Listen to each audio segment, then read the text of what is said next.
There will be no fart games while I'm in the car. Got it? Wow. Excuse me, Your Highness, would you mind grabbing me a Slim Jim out of the back? One of the long ones. Yeah. Oh,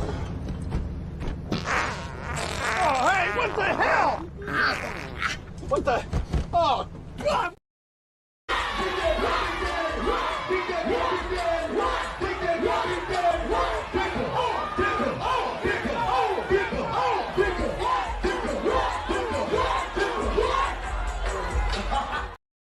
Oh, shit.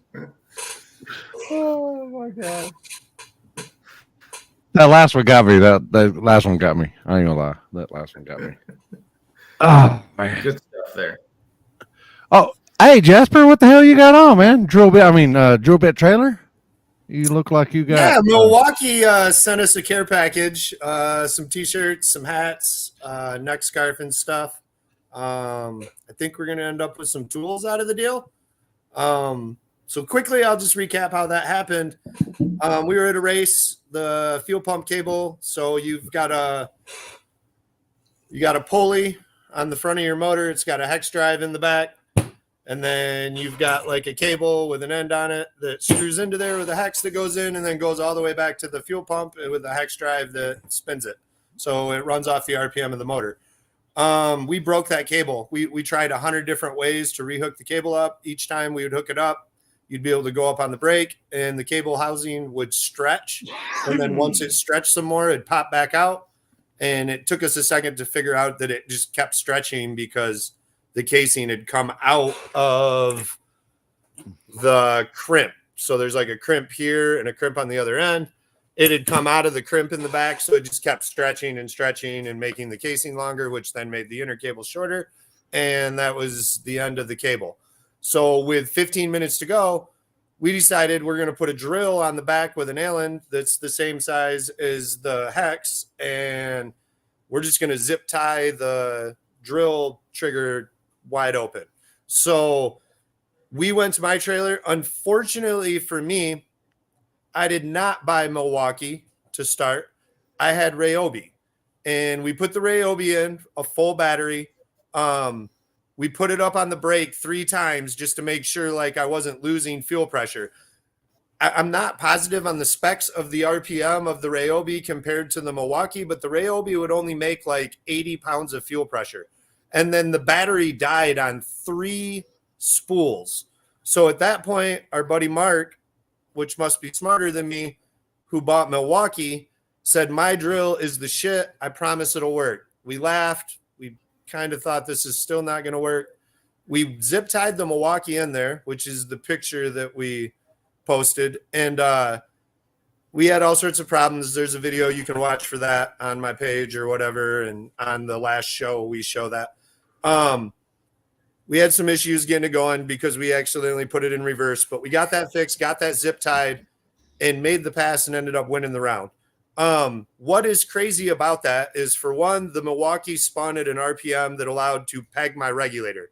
So it would go 125 PSI, and it held that all the way until the battery died. On top of that, we had, what was it, a 3MH or HZ or whatever battery. They also make bigger ones, which was 2 less than the 5 we had in the Ryobi. That made it, which you see in that video, for what was almost like, I don't know, probably 3 minutes. Like, because the guy we were running did an extra burnout after we got it going, and we had to sit there for quite a while before he backed up and we were ready to go.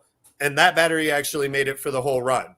So we definitely would recommend for everyone that you go buy all your electric cordless tools that are Milwaukee instead of the other brands, because obviously they held up way better than the other brands with less battery and more RPM. So how much was the battery charge on the battery when you started it? Was it full or was it fully charged? So on the Ryobi was full. You've got a little tester on there, and it was at 5 bars. And like I said, it was a bigger battery, supposedly, than the other voltage or whatever, I guess. And the drill, which, like I said, I have not checked the RPM of both drills, like what their max RPM is or what they run. But obviously the Milwaukee had more RPM than the other one because one would only hold 70, 75, and the other one pegged the regulator as soon as we hit the trigger. So it definitely had more kick and lasted longer on what they consider a less battery. Is that right? Use the LL Spool J for 10% off. There's our plug for Milwaukee, and we're definitely fans. Any questions, you can send them our way. Yeah. Any questions to Corey at spoolmedia.com. But Milwaukee assisted me in most of my car build too, so I'm on board with that. See? Perfect. So today we have Brian White on. Some of you guys might have known him now. Definitely like 2 years ago, no one knew who Brian White was because I made, and this is no joke, like 555, 6, somewhere in the $5 to $6 grand range off people on the starting line betting on Brian White. Back when you had the hatchback. So that first year we met you at Cache Days, Kentucky. You pitted with us with Mort. You were super cool right off the bat, which was awesome. And you did really good. And then we went to KD, and KD is where I probably made $1,500 just that night. And it took them till about the fourth round, before no one would bet me anymore. And it's like, I was shocked people were betting me in the first place because I usually go up there, and if we're somewhere I don't know everyone and another driver's coming up and betting, I'm always like, well, shit, what's he know? You know, like, because he races with these people. So I was shocked so many people were taking the bet, but it worked out great for me. So give us a little rundown how you got into no prep. I love the story. I already know it. But, like what you come from, how long you've been doing it, what made you decide to do this? I've been a motorcycle guy forever. I mean, for as long as I can remember. And when I was in high school, I broke my wrist in gym class, actually. And a doctor put the wrong screw in it and ended up killing half the bone and kind of made a mess of it. So I have a wrist that is more or less fused. I still raced a long time through it, but I got to the point where, like, if I ride now, I lose all function of my hand for several days, which is not good. So decided to build a no prep car. I had a buddy that was kind of into it. I had my Audi that I messed with a little bit and thought it'd be fun, something that I could do without, it bothering my wrist, and started building a car. Didn't really have a clue what I was doing and just kind of sent it, and here we are. So, and I met you when you were on the streets. It was after I went to Onondaga. Yeah, after the Onondaga race. And you were out on the streets, and then I think you got the buy run, and then I guess the cops came, and then we went. Well, I got to the buy, and they didn't allow a buy run, and I was like, so I drew the buy first. I was like, that was kind of fucking ballsy. I thought it was him. I was like, that's kind of fucking ballsy, whatever, And then the next pass, he goes out and he makes a hit, and I'm like, oh shit, no wonder. The guy, he's got it figured out. Yeah. And then the cops came, and then they went to that junk road. Yeah, I guess it's called a junk road, but it was you and Schoolboy. Yeah, I was very clueless at that point. So still, you could have fooled me. You were rolling. Yeah, he's so full of shit because like after that race, Schoolboy was in it. And Schoolboy calls me like on the way home from that street race and was instantly like, hey, this Brian White dude we raced with down here has this weird shit going on through his rear end. And what do you think this is? And we had like an hour-long discussion of some crazy shit you had going on with the rear end that technically to this day, I still like, judging off what he was describing to me, isn't the other crazy shit that like you've showed me. That is also like, so I'm not spilling any beans on anything he does because it's fucking genius. And I have yet to see anyone else do it.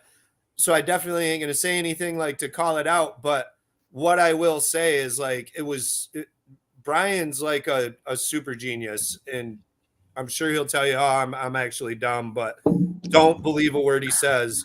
Some I'm just a super hillbilly crazy that grew shit up broke. So on the back of the car, and then you come from a suspension background already, correct? Like you were building shocks in Supercross and Motocross. For some of the people on here know, like some of the really famous dudes.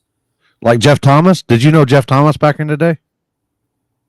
I did not. I think he Oh. did more. We've talked about stuff. He did more of the hill climb stuff, where I was more moto. So Well, I didn't know if y'all's we never worlds kind of paths. crossed.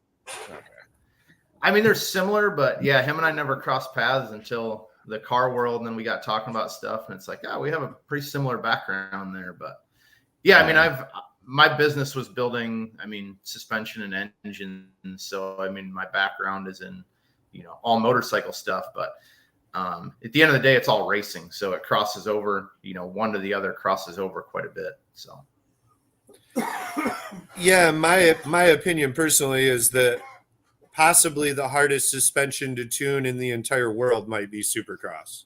Like compared to any other sport that uses a shock or a strut or whatever, like, and I could be wrong, but my opinion is there is nothing more violent with more different things in one lap than almost anything else.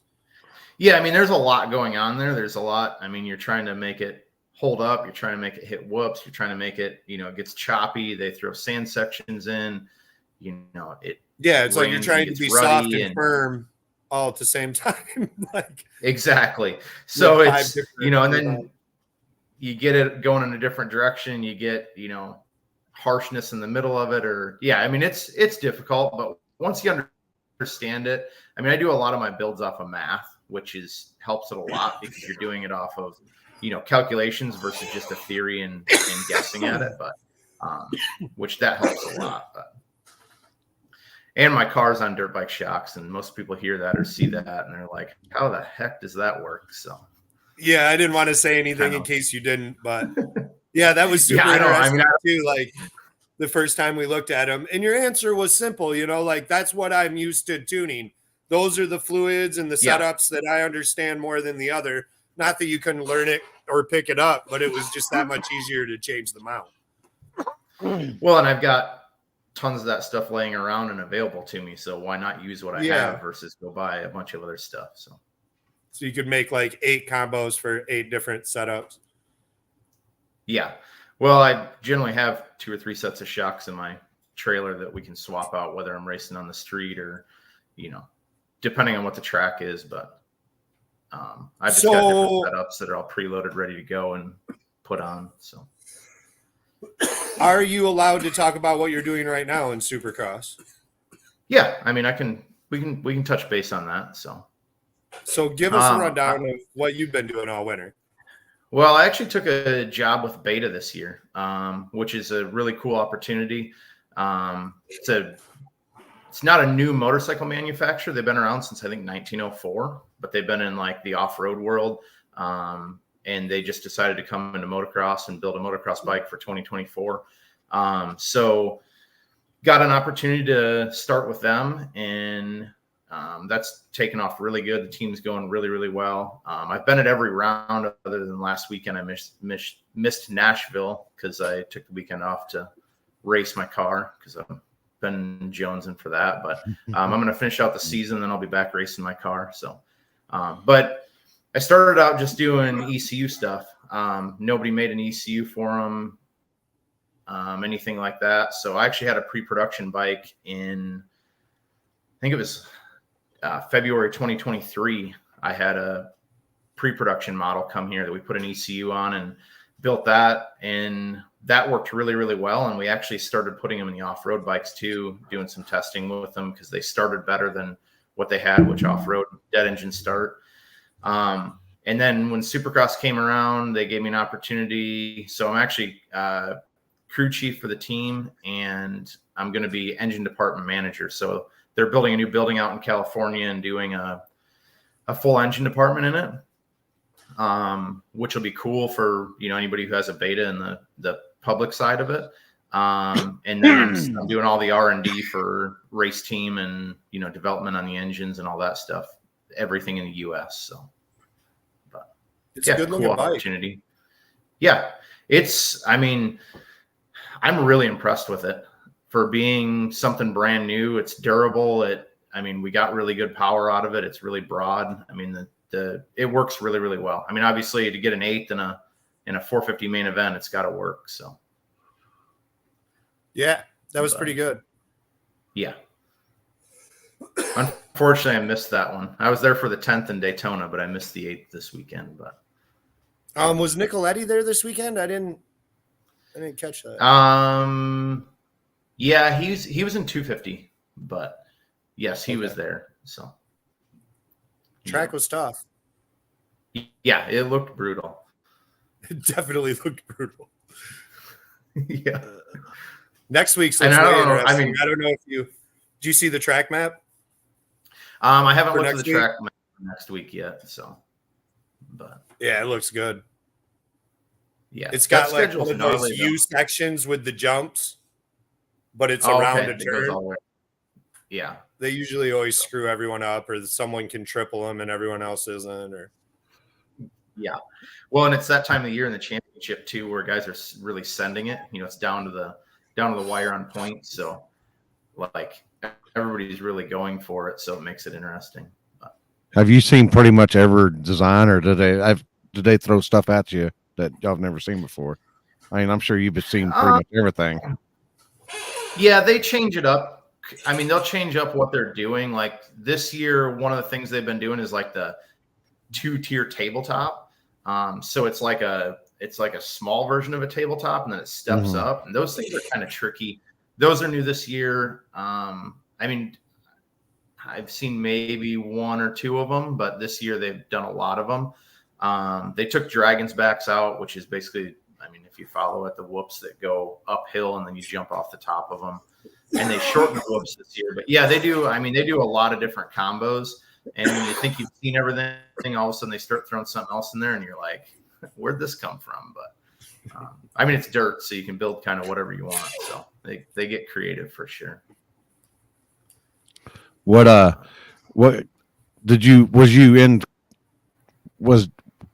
you competition driven at a younger age, or did you? I started racing when I was 14, right in there. Never really had the opportunity to when I was younger. We grew up dairy farmers and kind of didn't have much money to do anything. So when I was 14, I started messing with stuff a little bit. Found whatever bikes I could for cheap and put them together and beat around on them. But yeah, it was about 14 is when I started really racing. So yeah. So what'd you do this weekend? I went to Milan this weekend for PYOP. So always a good time over there. Yeah, that's always a good event. That was like the first first event I ever did. And I actually thought I was going to like a normal drag race. So at the time we have like 2 promoters in our state. So like Peso does a bunch of the big like front side stuff. And Detroit Hood TV does the backside no prep stuff. Well, when I first built the car, I was actually thinking I was going to the event that was front side. And when we got there, they're all parking at the back of the track. And I'm like, what the hell are we doing back here? And they're like, we leave from here, go up and like, I had no clue a dude was flagging, like none of this. And then after we drove through the people on the starting line for the first time, I was like, well, I'm doing this for the rest of my life. Like all that other shit is boring as fuck. I'm never doing that again. That was so cool. There was all these drunks looking in my windows, and I thought it was cool as fuck. So I was like, we're in, like. Yeah. So yeah, I love the backside stuff. I love PYOP. It's always been a good one for me, or always been, a really cool one because of that. And yeah, definitely. It did look cold. Yeah, it was cold. It was, it didn't really get cold till the sun went down. Then it was, So cool did the track surface come around, or did it stay pretty cold all day compared to like summer? It was It was actually, I thought, really good. I know guys say that there's a difference in lanes there, and I've always said that I don't notice a big difference in the lanes. I mean, yeah, they're different, but they come out to, for my car, they've always come out to be equal times, you know, because one of them will make up where the other one doesn't, and so on and so forth.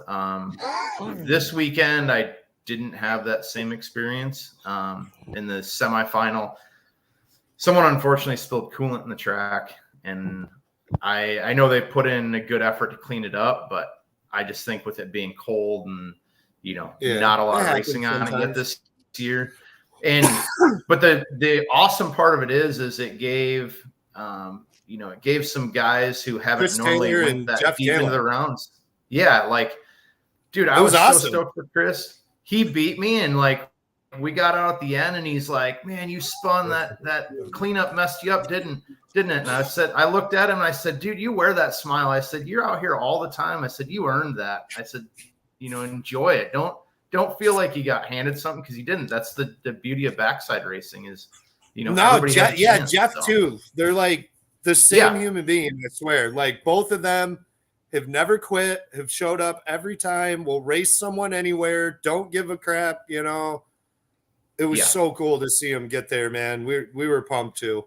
No, I was so stoked. I mean, I obviously I hate losing, but I've actually been one of the dudes that like complains more than anyone else about the lane difference. Just because, you know, I was somewhat a part of how it happened and was there when, you know, 40 to 100 passes got made in the right and not the left, you know, like in a testing session. They had like 6 of them. And what I will say, though, is I don't feel it's as big anymore. Like for me, for one, when they moved the line back and you got a lot more rubber to get going. So like, I guess how I would word it now is there 2 different ways to tune, you know, like giving a little, I guess, information away. I do differently in the right than I do the left now. And I've got them to where like, I feel like I'm only probably like a 10th off, and that I'm still like learning the left, I feel like, and can make up even a little more, I guess is what I'm saying. Like, so, and it changes a little bit as times go. So also there, if it is really, really hot and then the temperature never drops at night, you know how some nights it just stays 80 degrees or 85 degrees. The left will, in my opinion, gets faster towards the end than the right, because the right starting line gets so gooey for me. Yeah. Like I said, I've always been able to run basically the exact same time in either lane. I've actually won more finals in the left lane than I have the right. And like I said, I just believe it's like a different way to tune them is all for our car. Yeah. Trying to like max. No, I mean, I agree 100%. You definitely can't go, I mean, not to give too much information away, but you can't leave the same tune-up in for both lanes. That's the best answer. At any point in the day, you know, the night, anything else. Like the left lane takes a different tune-up than the right lane does, and I feel like that's where people screw up, is they try to do, you know, the same tune-up in both lanes. So, but are you doing the purge this weekend? I'm not. I'm back at Supercross this weekend. So, did you get an invite to Gangster's Paradise? Yes, I did. So, well, yes, just because I really like you and you helped me fix a serious problem with my car one time that like I was about to burn this thing to the ground.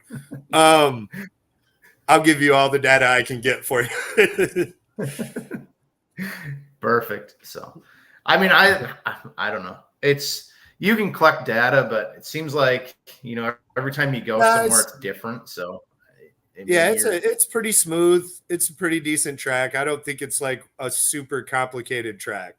Do you know how like War in the Woods, if you were showing up for the first time to War in the Woods, it probably don't hurt if someone gives you a few, like there's this, and this, you know, there's a bump here in this lane. Like, don't get caught over on the side here.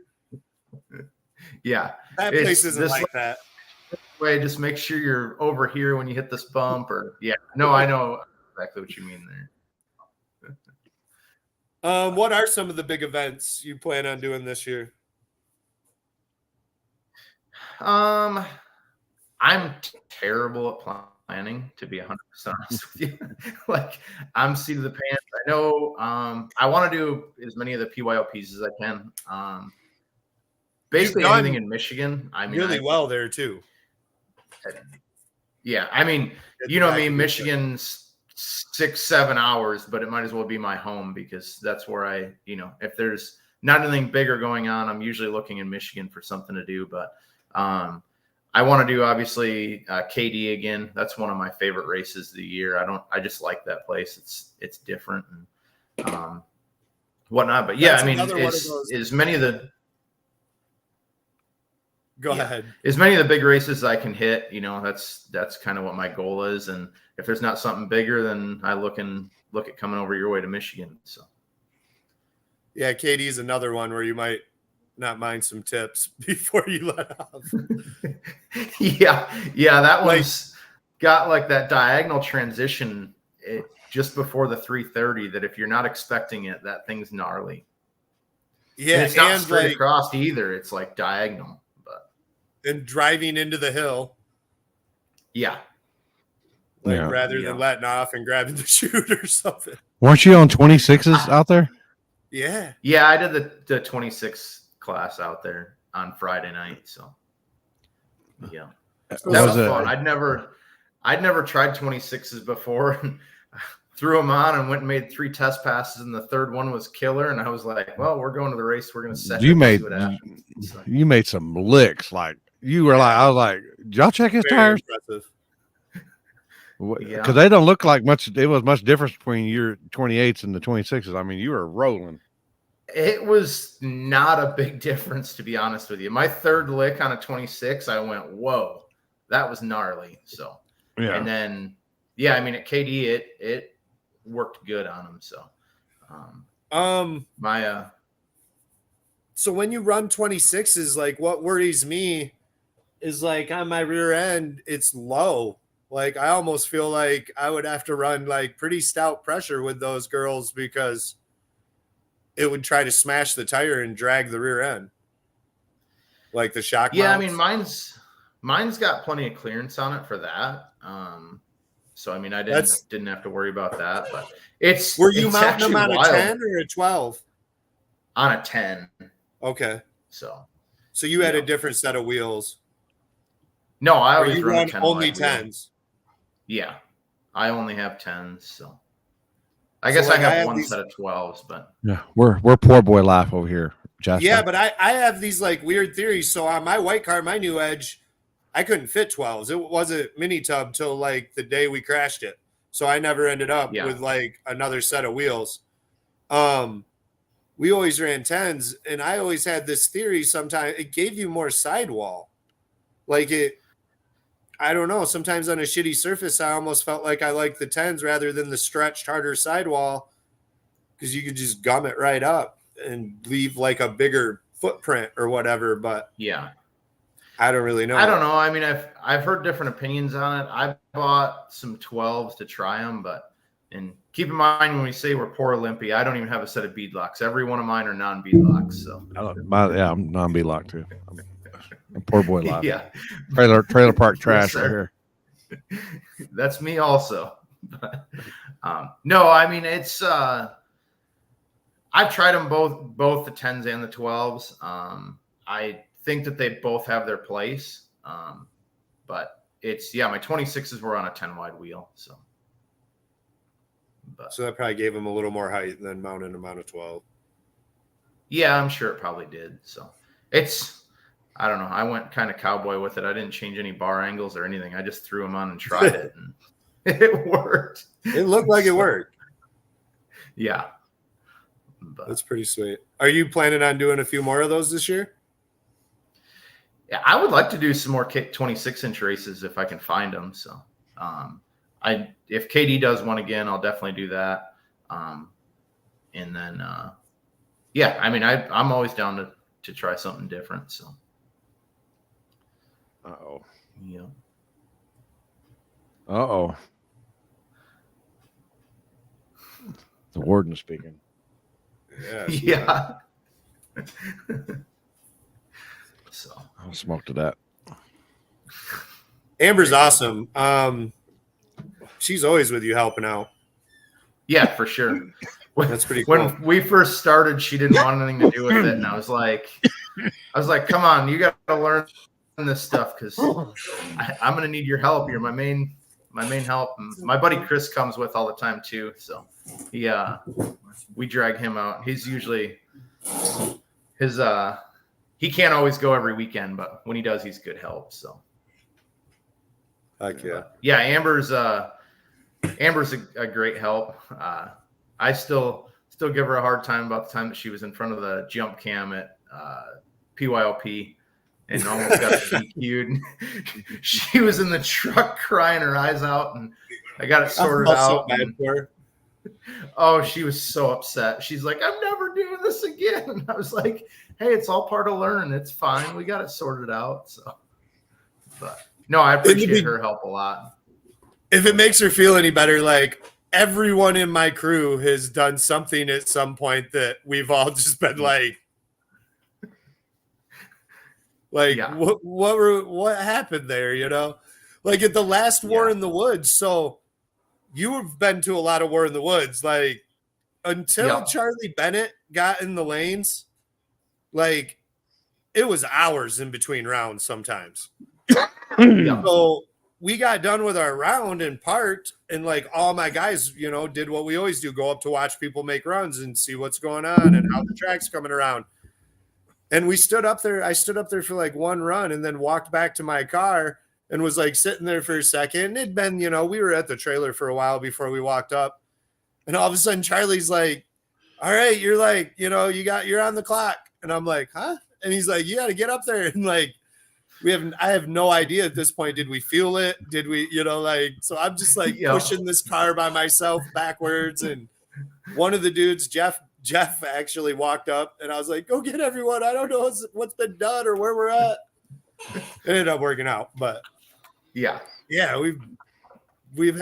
I've had them all fail at once before, like, or all of us together just screw up sometimes. So like, she definitely shouldn't feel bad because you race as much as we do, and there's definitely going to be a few oops. Yeah, like, I mean, 100%. It's you can't. I mean, nobody's perfect. I'm not perfect. I mess tune-ups up, and I do stuff. You know, make mistakes too. So it's she just took it really hard, and I was like, it's fine. It all worked out. So shit happens. Which, yeah, I mean, it's all part of it. So lesson learned though. She sees a jump camera and she's far away from it now. So. She's going to the other side. Yeah, she's like, I'll be on the other side of the car. I'm staying out of the way of that.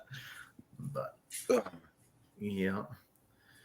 So I give my buddy Chris shit a lot. He messes up somehow at the pad. He ended up betting against me first round. He was backing me in, and some dude came up and asked him if he wanted to bet, and apparently bet against me, thinking he was betting for me. He wasn't really paying attention, and I lost first round. So the dude good. Walks up and hands him money, and he's like, what the heck is this for? And we get in the truck on the way home, and he's like, so I got to tell you, I accidentally bet against you. I didn't know that I did until the dude came up and paid me. He's like, I don't know why the dude asked me if I wanted to bet on the other car when I was backing you up, but whatever, it happened. Some people do that. They're like, hey, what you got? You want to bet on your boy? And they're like, no. All right. Yeah. So I thought that one was pretty funny. I'm like, at least I see that at the pad a lot. I see that at the pad a lot of people. Yeah. They're asking if they want, they're trying to get you, trying to bait you. Yeah. Well, and I mean, there's so much going on there. That place is gnarly. But, Yeah. Yeah, it looks wild. Yeah. Have you ever been there, Jasper? No, we want to try to make. We were supposed to go a bunch of times.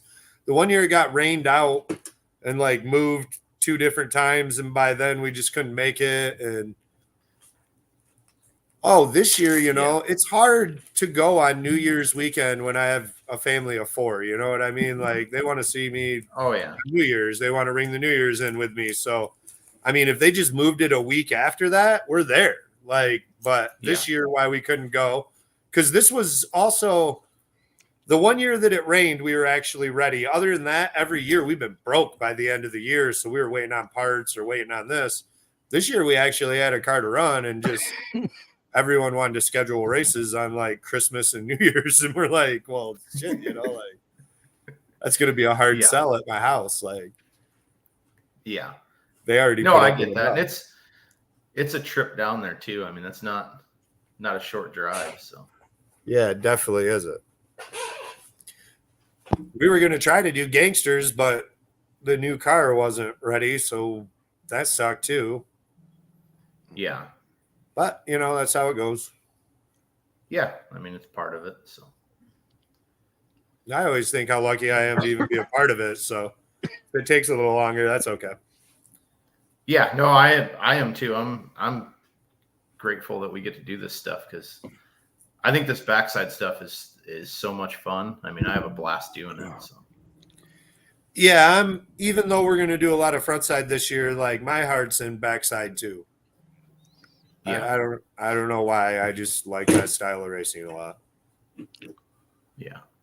But going fast. I want to dabble a little bit more with the frontside stuff. I took mine to GLD for a private rental last fall, and it went like kind of blew my mind what it did. And I was like, okay, I could probably go play a little bit on some faster stuff. So I don't know. I thought that Brett LaManna dude pretty much showed you that showed everyone that you can take a Coyote and go really fucking fast if you want. Yeah. So no, I leaned on mine a little bit and was like, wow.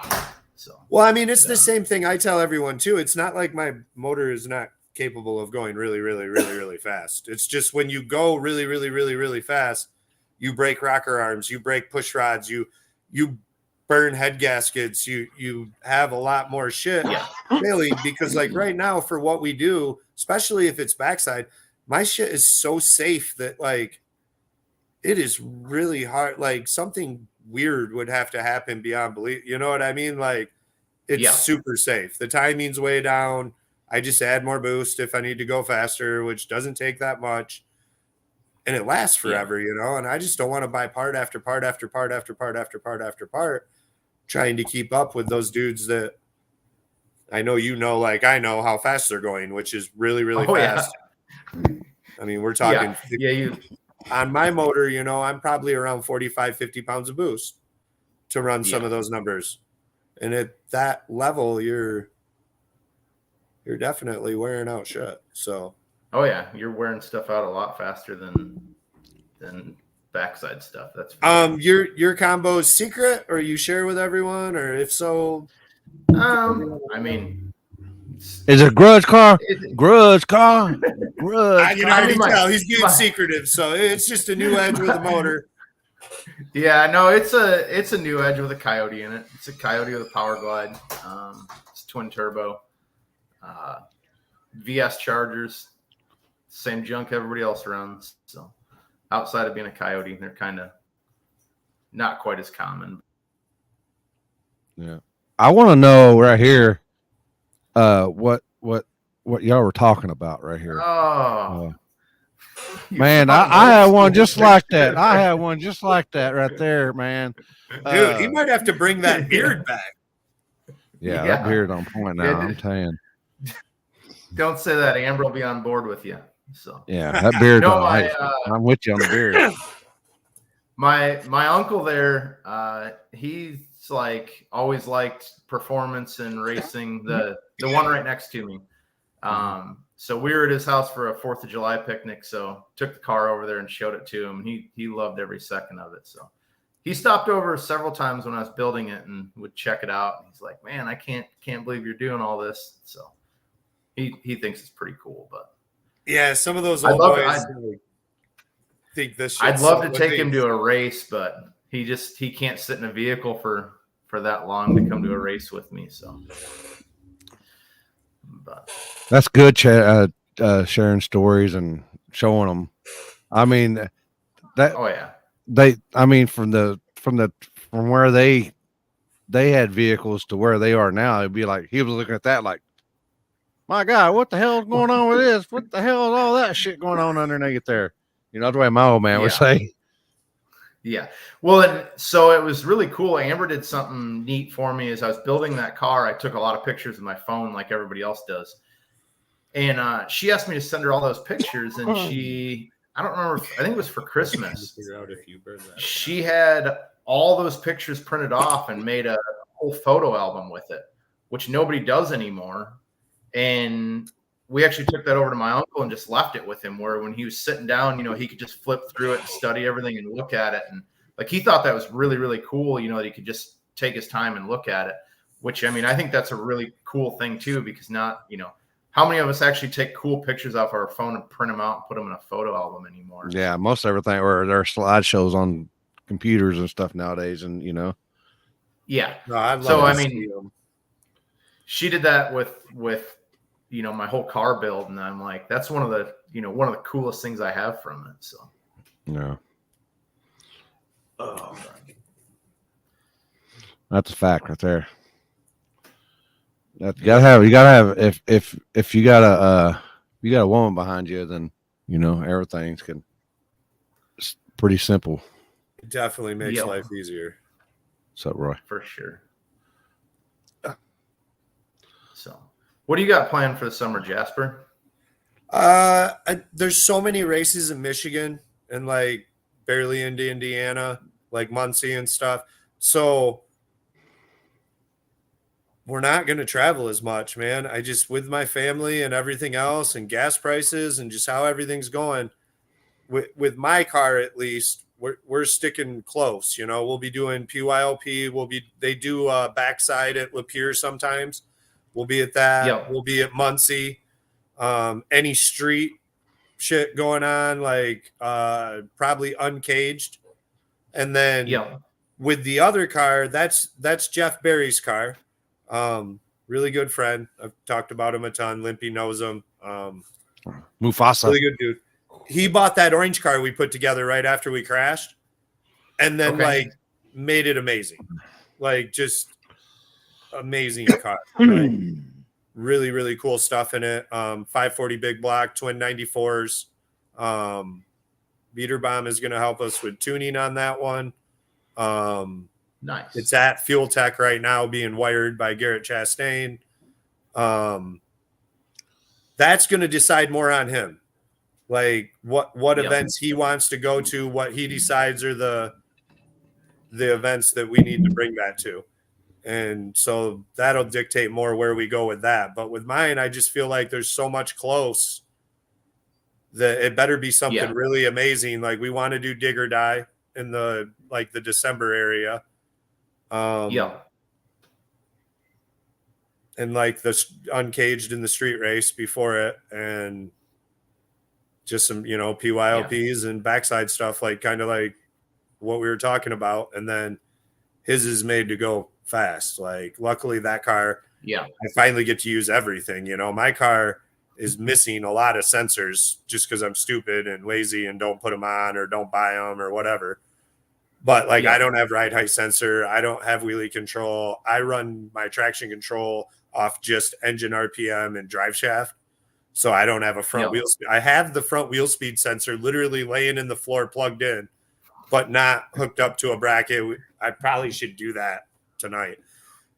But Just not doing anything. I bet you doesn't.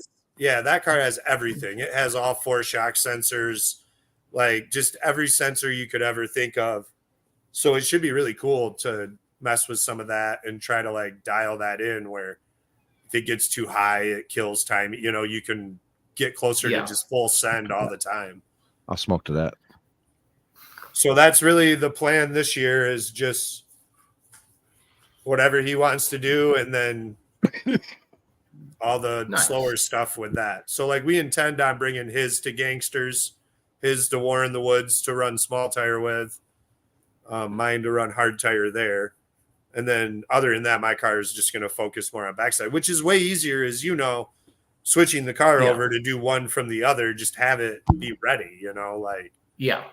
No, 100%. It makes it a lot better. And he's also wanting to test like on a Preston level, probably is the best way I could describe it, where like 2 times a week we might be going somewhere and making test licks with this car. Yeah, trying to go really fast with it. Yep, just trying to dial it in, like go here 1 week for this, prep or no prep style like stuff, or just different front sides that are fast. And Speaking of, sorry to interrupt, but did y'all hear that King Ron Mitchell got dethroned this weekend? Oh my God. Everybody can start racing again now. yeah, dude, I will say, I don't know if you watched that, Brian, but I did not know. Charles in Patches, I'm sure everyone knows who he is. He has another car. Oh, yeah. What is that called again? Someone in the comments, what is Patches' new car called? Like Houdini or something like Houdini. that. Houdini. Yep. Okay. Houdini's it. So, man, that kind of made a statement. Yeah, because Like that got by Frankenstein in the final. Frankenstein got past Ryan, and then it was them two, and they both made passes. I'm not saying Frankenstein made the pass he wanted to make or went as fast as he could, but they both went down. Yeah. Like, it wasn't like someone just totally annihilated the tire or broke. Like, it was impressive. Like, I thought so. Like, and that right there goes to show you, like, it's show up, race. Like, it could be anybody's day, somewhat. Ryan. It looked like Ryan had everything in the books, but you know what?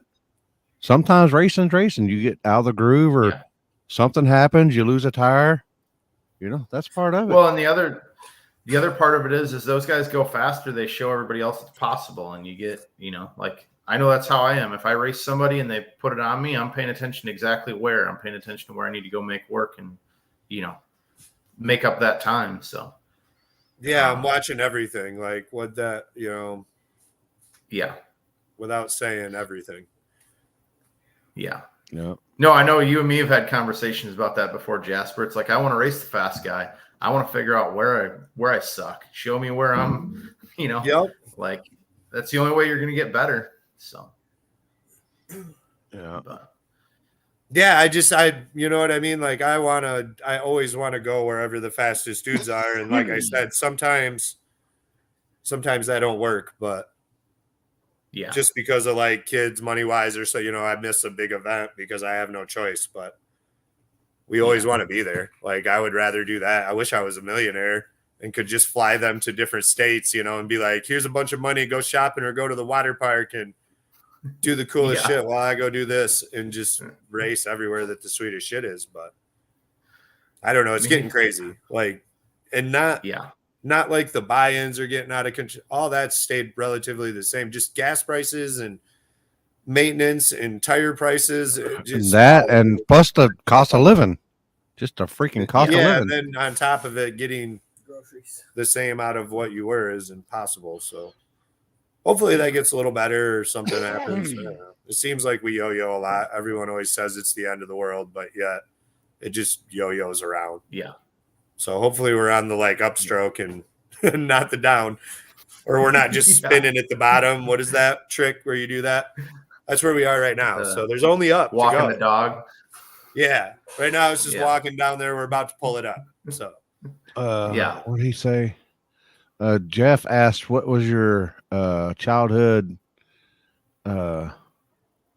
what was it again? Your childhood favorite motocross guy when you're growing up? Or who was your Oh, that's a good one. I can't remember where it was. Yeah, I mean, McGrath was big when I was, young, first started kind of paying attention to it. And he was kind of my guy for a long time. And then after that, once I started doing the sport, I'm kind of a really bad fan at my own sport. Like I'm more about what we're doing and what, my program's doing than like watching, I pay attention to what guys are doing, how stuff works and so on and so forth. But I'm kind of a bad fan of my own sport. I'll be honest there. But yeah, when I was a kid, McGrath was my guy. So. Yeah, but you were like rooting for James Stewart or Ricky Carmichael? Oh, I mean, I wasn't really rooting for either one of those guys, to be honest. All right, with you. I love it. I was in that era. I was kind of a Wyndham guy. I don't know. I always liked Wyndham. I liked the underdog. Wyndham was the shit. Yeah. So we were huge Nick Way fans because he was from Michigan, and I actually owned one of his dirt bikes, his old Kawasaki Red Roof In bike. Heck yeah. Yeah, it was pretty cool. That was when I learned, for the first time for real, when we got the bike, my buddy had the same exact year Kawasaki. So I was like, dude, I found one the same year as yours. It looks all sweet with all these graphics on it. And then we get there and he's like, yeah, it was Nick Way's dad. And he's like, and we knew Nick, I didn't recognize his dad, but I knew Nick from the bike shop because we always were involved with Hope Pro Cycle and they were always coming in and getting bikes throughout the years. So we knew of them. But I didn't know that's who I was buying off. And he was like, oh, yeah, this is my son Nick Way's bike. And I started kind of looking at it, and it was like there was bikes everywhere. And you'd switched from Kawasaki to Yamaha. So now, this is the only green one in this sea of blue all over. And I was like, yeah, all right, cool. And we loaded it up and got home. And, my buddy, we pulled up to ride. And he was like, look, we both started looking at him. And he was just like, bro, this is so different. The frame is all different. And just everything was different, and it was geared for Supercross. So it was actually a bitch to ride at first, because we were in a big old gravel pit partying, and I was like, dude, you gotta shift right on through. So we ended up switching gearing on it, but it was really cool. I think I still have the plastic somewhere. Really? Phil does. Yeah, we kept it. Nice. That's cool. It was pretty cool. So we were big Nick Way fans, even though, he obviously wasn't dominating anything. But yeah. Hey, you got to have your guy. Michigan's always been like that. The moto guys, Michigan's always diehard Michigan. I've noticed that. Well, they have the best race in all of motocross at Redbud. So yeah. And I might be biased, but it looks like the biggest party. I'll tell you that much. Did you say red hair, bud? What? No, what are they? They're always scream it out. Yeah. I'll smoke to that. Red hair, bud. You'll be at Anaheim 1, and some dude will just be like, Red Bud. Yeah. When we have to go to Supercross there, even at Supercross, the whole time, everyone's just screaming Red Bud all the time. Yeah. It's like, geez Louise. Yeah. Well, and what's crazy about the Outdoor Nationals is I went to Red Bud and raced the night track over there. And other than that, I hadn't been to an Outdoor National. In 2015, when we started the Supercross team, we decided to do Outdoor Nationals that year. And I was like, man, if Red Bud's this big, the California rounds have to be just gnarly. Because you always hear how big moto is out in California. And we showed up to the first round in California, and I'm looking around, and I'm like, dude, why is there nobody here? And we went to the second round the same way. And I said something to somebody, and they're like, no, Red Bud is Red Bud only. That is the biggest, outdoor race you'll ever go to. So I just thought it was kind of funny because that was the first one I was ever at, and then you go to the other ones and you're like, this isn't even close to the same. But so, dude, I'll tell you this crazy story. We went to Supercross one year, me and my buddy Scooter from the bike shop. He owns Scooter's Pro Cycle now, which used to be Holt Pro, but we went there, and I brought in my big camera because we had pit passes and stuff. And as I was going up to our box or whatever he had for all these people, this actual media dude was like, hey, you want my vest? And I was like, sure. And he's like, you can go anywhere with this. Trust me. And I was like, all right. So I put this vest on, walked down for the 250 main event, and stood, they have the box up by the starting line, right on the side of it where all the camera guys stand. Jumped in there and just started shooting, and shot all the way till the 10th lap of the main, or 10 minutes into the main of the 450. And the whole time the security dude kept looking over at me because you needed these 2 badges. Well, I had 2 badges, but one was the wrong color.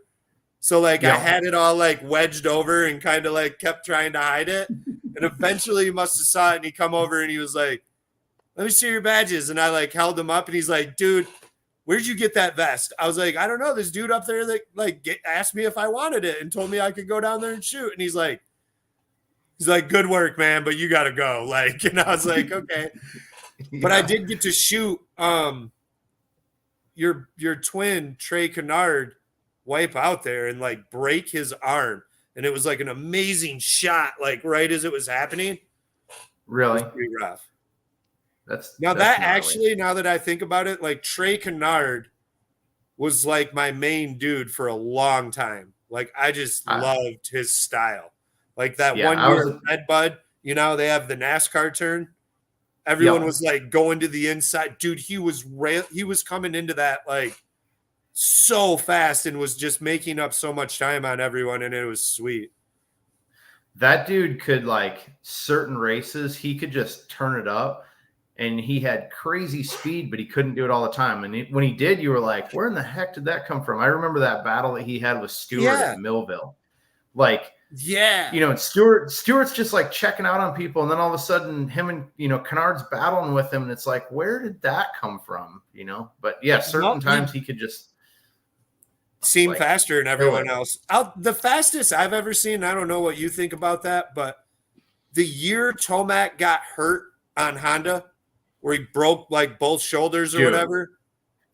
That was the year we were doing outdoor nationals. And that was like 4 races in, right? The third race, it happened at Colorado. Dude, those first 2 races, I don't know if I've ever seen someone that like just that much faster than second place. I don't know if you ever heard the backstory on that, but at the first round, he like put a gap on Dungy, and Dungy made some comment on the podium that like pissed him off, and he just went balls out the whole moto and pulled, what was it, like he left like 4th place. Yeah, it was gnarly. It was like wow. I don't even know if anyone's ever like. I'll tell you someone else though that was so fast one time was Hurlings. When Jeff Hurlings come over to America that one time, and ran like 2 races or 1 race, dude. His corner speed was just so much faster than everyone else's. Yeah, it was wild. No, it's wild for sure. You want to hear a funny Redbud story? So, when Carlin Gardner was racing for me, who is now the team manager for Beta, he's the one that actually kind of got me in with this program, but. He was racing for me in 2018. He was like, hey, I want to, you know, I'm thinking about coming back and racing Redbud, Millville and Indiana, the close ones to you. And he's like, you got any bikes that we could use? And I was like, I mean, I have this 13 Sierra 450 that I'm getting ready to sell, but I have it all together. Like we could put that together and go race it. So keep in mind, this is 2018, the new chassis out, the new style. A 2013 is not even eligible to race in outdoor nationals because it's too old. So we show up on this thing, peel the frame sticker off of it, and we're like, we're just going to send it and see what happens. You know, I don't think anybody's going to look at it anyways. This dude goes out, he's in B practice and goes out, and like we talked about it, just, hey, go out before there's ruts, before it's rough, just send it. Like when the wheels on the ground flag goes away, just send it. Dude, he sent it and qualified 7th in the 450 class at Redbud. So we're one Was he doing Morocco's leap? Yes. Yes. So we qualify 1 spot in front of Roxon. So we're sitting there in staging. We're in front of Roxon on his factory Honda on a 2013 Sierra 450 that's not even eligible to be out there. That's one of my favorite Redbud stories. Dude, that's gnarly. Yeah. That's so gnarly. Yeah. I always like doing that stuff though. It's just like seat of the pants, last minute, throw something together and like run with it. But yeah, that's awesome. I'm sure Amber is the Supercross crowd's way rowdier than us, right? What's that now? I said Amber's probably like thinks the no prep crowd's pretty tame, right? Compared to like rolling across the country Supercross style. I mean, it all depends. There's been wild stories with all of it, but dude, the motocross fans are wild. Yeah. I don't know. It's weird because there's like more of a like separation to, I mean, yeah, Supercross, you get like some of the fan interaction, but with the no prep scene, when everybody's on the starting line and you're like, driving through a crowd, it's like, you kind of get that in the pits, but not when you're trying to like race. You don't get that. So, I mean, yeah, I agree with her. I like both. It's just like you're more like the no prep scene. You're almost in the middle of the crowd as you're racing. So, which is, I think, a little bit gnarlier. You know what I mean? Like you're trying to do your thing, like especially like someplace like War in the Woods. You're trying to back somebody in, and you're like almost elbowing people. Like fighting for your room just to see what you're doing. And like, Supercross, you don't have that. Remember the first ones with the burnout box way back? Oh yeah. Bro, you come through those people at like 35, 40 miles an hour, like on fire, dude. And I was just always just like, well, I hope this works out, man. Like, yeah, I've had burnouts before that, like, for whatever reason, it just decides to go another way or something. Like, I don't know how it magically works out. It's so like grooved out that you're just stuck in the groove or something. But I don't know. That one, I'll admit, like, gets my heart like always pumping.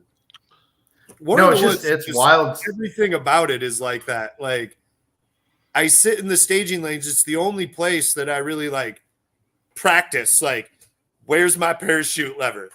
Where's my parachute lever? Like, okay, I got a good feel for where it is, because you're like this as you're trying to trip this thing at the stripe so you can stop. And I don't know, that place is just wild. And then dude, I still remember my first War in the Woods that I was ever at was that one where your anti-roll bar broke. Yeah. And you like pulled around, your car leaned to the side, and I'm like, I came up, I was like, dude, I don't know what's up with your car, but like that thing's not right. No, dude, I jumped out and you and Mark both were like, I was like damn it did feel weird. Yeah. Dude, that thing rolled on its side when you were on the corner. I was like, what in the heck? Dude's hitting switches. Yeah. Yeah, it looks like it had hydraulics on it. Jason Terrell, I actually met Brian 15 years ago, but he probably doesn't remember. I was at an arena cross trying to qualify. Later on, my friend Dylan Rouse rode for him. I was watching one of Mark's videos once and seeing his BWR rig in the background and figured it out. Rad to see him doing well at this. Yeah, Jason's way into motocross too. Like, he's been going to hill crosses with Jeff and stuff. And nice. Jason's, if you ever do get the chance to meet him or talk to him, Jason is probably the most amazing dude in this sport. Like, just as like a human being, how he conducts himself. He never swears. Like, whenever I swear a lot, and when I swear around him, even though he don't care, I feel bad. I feel bad. I just like, time I do it. I know that's not him, even though he don't even care that I'm an absolute dirtbag degenerate, and still treats me like he does anyone else. Like, he literally is the best human being. I'll be like, oh yeah, fuck that guy, and I'll be like, just in life, like. So if you ever do get to shake his hand or get to be friends with him, it's worth it. Like, he's such. What's up, Andrew? What's up, Andrew? Need to come see you, man. Amazing work at. I think I have a T-shirt here. There's just some rednecks from Kentucky, or it's hillbillies, isn't it? From Tin Soldiers. Yeah, Dylan. Yeah, Dylan Roos that rode for me. He was from Kentucky. But yeah, their arena cross days those were some of my favorite times racing still, because like that whole like niche of people, like all good people, like you're always in a small arena in a tight area, and like worst part of it is like I'm sure if I see him I'll remember him 100%, but I was terrible with names because like you just knew everybody that you were around but didn't always know everybody's name. And it's my brother and I still talk about that. We used to shove 4 bikes and 7 people in an extended Ford van and like drive every round of arena cross and then drive back and work all week. And we actually won a lights title doing that. And like we didn't have any sponsors. We were just all working every week and making it happen. And those times were awesome. At the time, you're like, dang, this is brutal. But when you look back on it, you're like, I'd go do that again in a heartbeat. So that's awesome. Yeah, I always tell everyone right now, like, we're living it. Like, I hope you're appreciating it, because I promise you, when we get old and we're meeting for lunch after golfing because we're 60 and it's all we can do, we're going to be talking about this. We're going to be talking about this happened at War in the Woods and it was so dope. Or we ran an electric drill from Milwaukee, not Ryobi, because that wouldn't work. And made it work for a round with zip ties, and had 10 seconds left on the clock, and found a zip tie in the staging lanes that wasn't ours. Just randomly, Phil saw it as we were pushing in, and thank God he did. Just appeared. It was like pure miracle, but that's what we're going to be talking about. We're going to be talking about, like, remember what Brian White did when he showed us that one part on his car? And to this day, no one ever did it again. Man, how stupid is the world? But those are the things we'll be talking about. Oh, yeah. So hopefully everyone's like loving it. Whether you're failing, like, some of my best memories are like complete screw ups that didn't work. But like we tried so hard and rallied so hard together. Like, that shit was awesome. Like, whether we won or lose, I thought we won just because we tried that hard and gave it everything we had, whether it worked or not. Yeah. You got kicked out of mechanics challenges at Arena Cross. Oh, that was so they used to do this this mechanics challenge in Arena Cross, and like I didn't make any money doing Arena Cross. Like, I was busting my ass for all my riders, and they did this like mechanics challenge was if you were top qualifier in lights, the top two, and the top two qualifiers in the AX class, their mechanics got to go up during like an intermission, and they'd pick out 4 kids from the stands, and they'd start on the starting gate. They'd drop the starting gate, and then they'd have to run them up to the finish line, like the landing. And you'd be up there with the stand, and you just had to put the handlebars on the stand. So basically the kids would interact, and whoever won it got $100. So like neither one of the guys that I was working for could afford to pay me. So they're like, we'll just make sure one of us is the top 2 qualifier every single round so you can get the mechanics challenge. Well, I won 9 of them total, 7 of them in a row. I only ever lost 1 of them because my kid couldn't run up the landing and get me the handlebars. And Babbitts threw a fit because I won more consecutive than they'd won in a whole entire season. And they threw a fit and got me kicked out of it. And then I started going up and volunteering still. And they were letting me out there. And then they put an end to it and started paying people just to show up so that like nobody would let me go into it. So that $100 is literally Amber and I were living week to week on $100 that we'd win in mechanics challenge that we were buying groceries on, living in the box truck, like driving around. That's how we were getting by all year, but it's kind of gnarly. That is awesome. So Arena Cross looks crazy. Just so short and looks like you get hockey checks sometimes into the wall. And there's some of those dudes that are like so good at that. It's gnarly. But there's actually a Zach Ames, one of the dudes that used to do Arena Cross, hit me up, and his whole family's been into drag racing forever. He didn't know that I was doing it, and like he saw my name kind of the same way and was like, no way, that's the same dude. He sent me a message and was like, that's rad. So he's from down in that Kentucky area too, somewhere down there. But it's crazy how many people transfer over from, dirt bikes to, to cars. So yeah. You and Jeff skateboarded. Yeah. I've just run into a lot of people that like, I knew from the moto world that are in this same world. But no, I raced like a couple county fairs and like 4 or 5 races at like we had Mustangs in Brighton, Michigan or whatever, and ran like 6 or 7 races there. Never did much. Like might have got 3rd, 4th a couple times. I was always too wild. Like, I would think I could do something. I'd go around the track. We'd be like, 3rd, 2nd. And if I probably would have just stayed consistent, might have even been able to like pass the dudes, but then would just decide after like a lap or two that I think I can do that, and it usually go epically wrong. It was time for full send. Yeah, I would just like, and so quickly I realized after like getting hurt a couple times, I was like, this is not like BMX. And don't get me wrong, you can get really whooped up in BMX, but yeah, it's not the same. Like you go down really, really, really, really, really hard. Yeah. Yeah. What does it say? Yeah, Jason was just saying that he ran into. Yeah, he ran into Zach. Yeah. What a small world. Yeah, it really is. So. He said he raced sprint cars for a while. Yeah, Zach did race sprint cars for a while too. He was doing sprint cars, I think, all summer, and then he'd race arena cross all winter. Which those things, I still think it'd be fun to jump in one of those ones too. Those things look wild.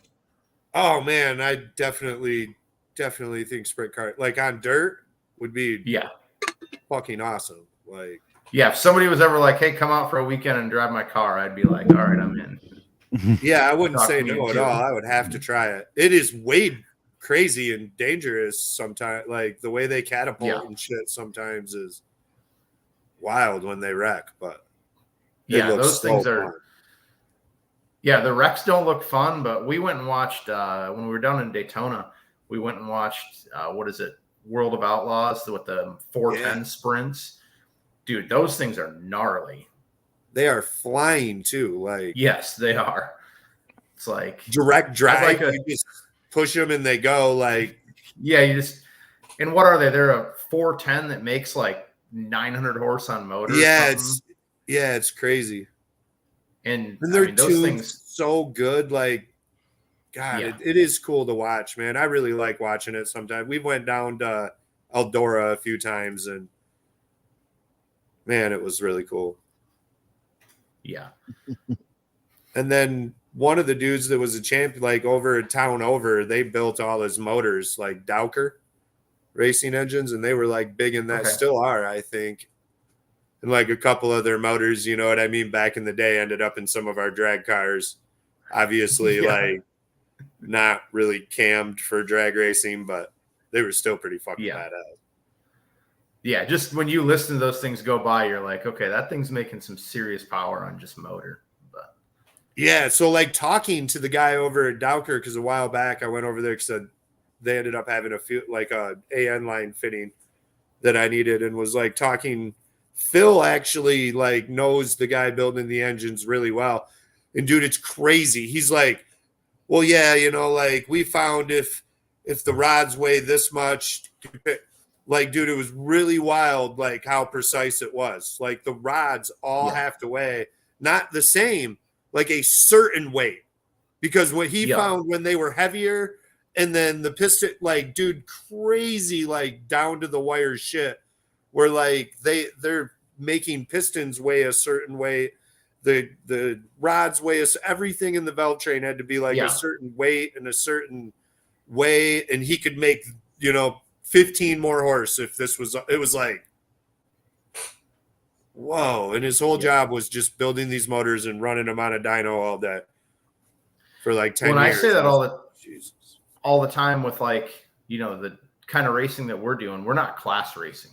So we're not looking for like, every little bit, but doing the motorcycle engines, I mean, that's class racing. You're limited to production heads, production valve angles, production cases, all that kind of stuff. And the stuff that we do with the motorcycle engines, the car engines seem so easy compared to that because we're not class racing. We have boost, you're like, throw 2 more pounds of boost at it. It doesn't, it doesn't really matter, where the class racing stuff is gnarly. Like, I mean, some of the stuff that we do with the dirt bike engines is, compared to the car stuff, it's just a whole different world. But yeah, and you're putting it right to the very edge of blowing up in this many laps. Like, and obviously you can't have them blow up because, I mean, when a guy's going over a jump, you blow up. I mean, that's a major issue. So yeah, it's happened before. Yeah, no, it has, but I wouldn't be able to sleep with myself if I hurt somebody because of a mistake that I made. But Yeah, and I mean, I'm Yeah. sure sometimes there's no control whatsoever, but yeah, I would definitely like if I personally fucked something up and that happened, man, I would feel like shit too. Yeah.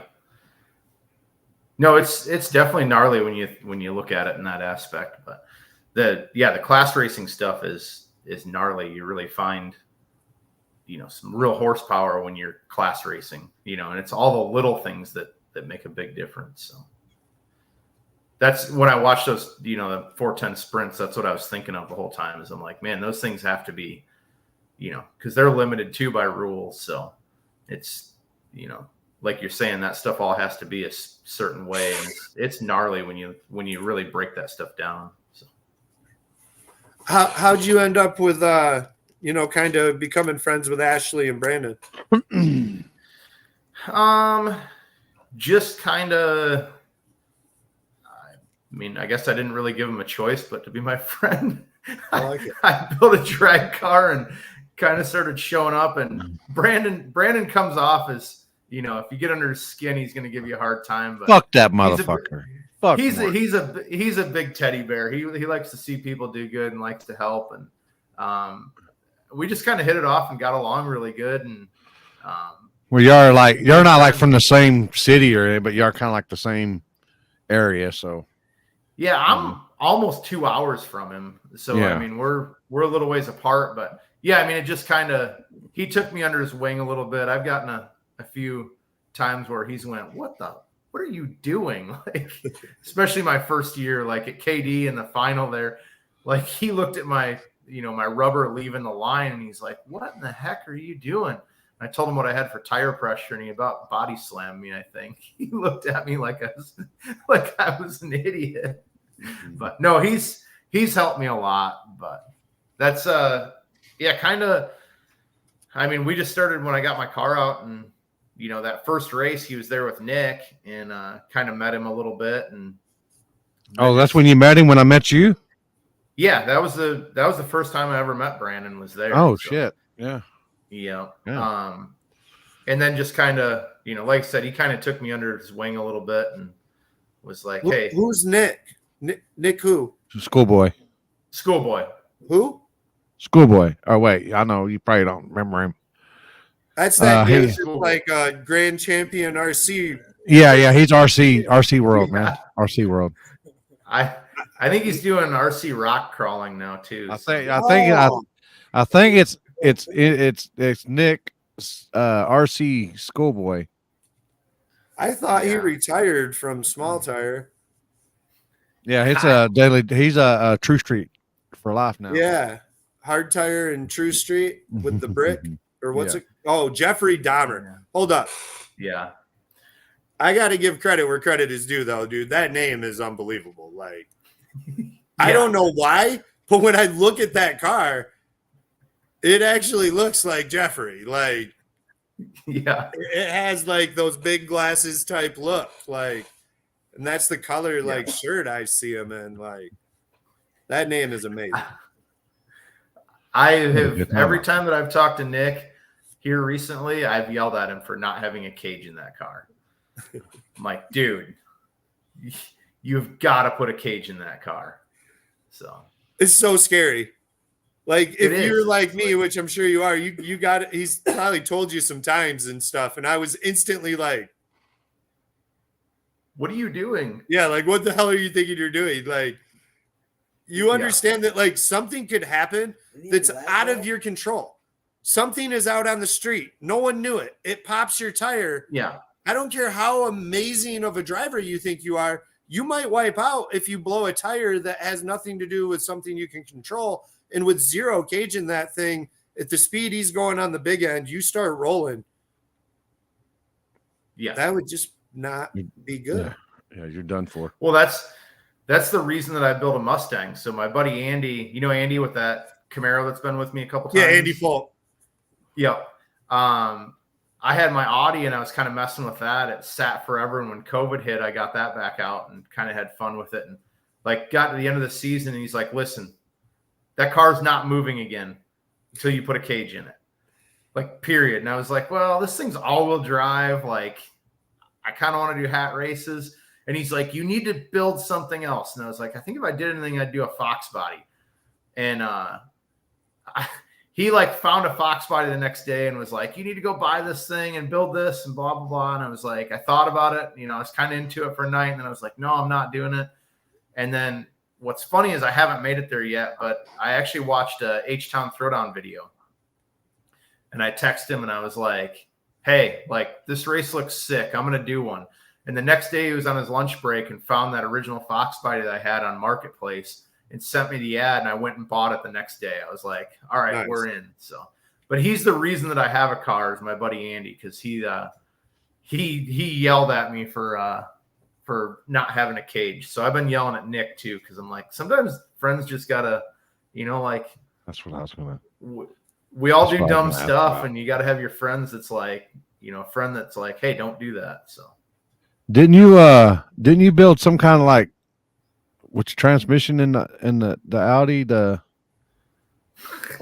some kind of like top secret something or another? yeah, I have a one-off transmission in that thing that I actually took a stock automatic out of a newer one and built it all on my own, like was cutting torque converters apart and changing fin angles and like doing all that stuff with it. And I remachined the valve body to accept Ford 6R80 shift solenoid so I could delete the internal TCM, and like thing was pretty gnarly. I put way too much work into it, but it worked really good. So Yeah. I'll do that again. Yeah. yeah. Can you dumb that down for the high motherfuckers like me? Basically, I'm an idiot and like punishment. So I chose something that nobody's ever done before and figured out how to make it work. So And like, it worked. This makes It worked. sense. So like this is probably why, like from the first time I met Brian, we just were buddies. But so originally I had an Audi. Well, I mean, I had Mustangs for a long time, but I was into Audis before I got into the snow prep and bought the white car. And I had maybe a worse one than you. I owned an Audi Allroad. So like, as you know, it's like listed as what the second or first worst car you could ever buy on like Auto Trader and stuff. It's like this air ride, way too long drive shaft, twin turbo V6, 5-speed piece of garbage that like way over censored and German over engineered and 14 control modules for the seat and nothing ever works. And we ended up building a motor for that. And I think it made like, I don't know, like 500 or 550 horse, you know what I mean? Like all wheel drive horsepower or whatever. And it was like fun unless you tried to do any, like if you just stopped and tried to take off, it broke a half shaft or the drive shaft like every single time. But if you were like going down the highway, you could like piss off like a stock Corvette or something with a wagon. But other than that, it was horrible. It was constantly blowing airbags and ride height level sensors because you can raise it up or But then the next thing I sold it and bought a Fox body Mustang. Yeah. Then my buddy conned me into building that Mini Cooper that we were trying to figure out how you built that tranny so we could put one to that Mini Cooper, but thank God he decided against that. Yeah. Well, my Audi's actually sitting in the backyard still. It pisses people off that know about it because they're like, you need to get that car back out. I'm like, it's just resting. So it's the same with that Mini Cooper. It just sits out at the farm down the road, and everyone's always like, "Where's the Mini Cooper? Where's the Mini Cooper?" And I'm like, "Around." Yeah. I don't know. Yeah. No, I mean, yeah, that stuff's cool though. Like, you know, trying to make something work that isn't supposed to work. There's actually a funny story about that transmission because I found a shop that was like, yeah, we'll build this transmission for you. And I ended up paying like $5,000 to have an automatic transmission built for that Audi. And I'm pretty sure that they took on the project thinking that I would never, ever get it to work. So I get this transmission, I put it in, it like the thing never did work. It was just a nightmare. So I ended up building my own and getting it all to work. So I called the shop up and I was like, hey, like a couple times I hit him up. I'm like, I had this issue with it. And he's like, I don't know. So I got it to work and like ran some really good times with it. And I called him back up and I was like, hey, I had all these issues with this and I paid for it. And he's like, well, that was kind of out on a limb. I took a chance on it. But that's something I just don't think is going to work. And I'm like, well, actually, like I did my own and I have it all up and working. This is what it runs for times. And I sent him some videos of it and everything. And I was like, so, I mean, what, are you willing to help me with this at all? And he's like, let me think about it for a day. And the next day he sent me an email and he's like, hey, I had to buy a core transmission out of a junkyard, to build that. He's like, I'm going to give you all your money back other than the price for that core transmission, which I thought was really cool. And I was like, if you're willing to do that, I'll share all my, I'll tell you everything I did to it. So, I mean, he's like, nope, I want nothing to do with them. I'm just going to give your money back and wash my hands of it and be done with it. And I was like, okay. My buddy Andy, the same dude, was like, I have never heard of anybody having something built like that and then getting their money back. And he's like, it's probably just your demeanor of like, you never called him, you never yelled, you didn't yell at him. You're just like, hey, this is the issue that I had with it. What are we going to do with it? And he was probably like, this dude could bury my shop right now because I charged him all this money and then did something I told him wouldn't work. And then he made it work. So, I mean, I thought it was really respectful of the dude, but yeah, for sure. So kind of a crazy story also. Yeah, that's definitely wild. Because we looked into it too, and we have like a foreign guru around here or whatever, Andy McPherson. What is that? A1 Performance, I think, or A-Star Performance.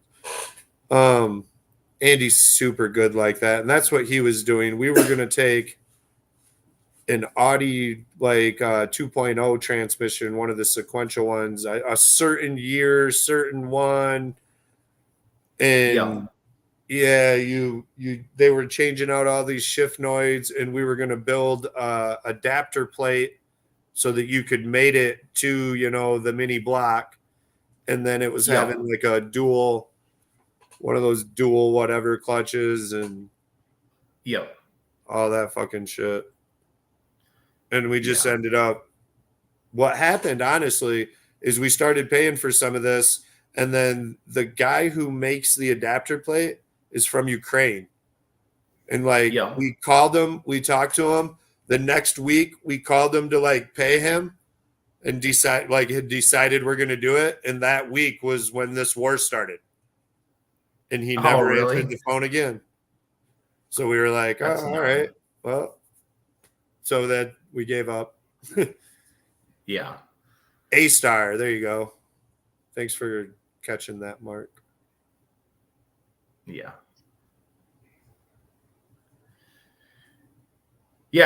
I don't know. I say I'm a glutton for punishment. I like doing stupid stuff that probably shouldn't be done, but you're also willing to, somebody says it can't be done and you think it can be done, you're going to prove them wrong, though. Yeah, you're right on that. Yeah.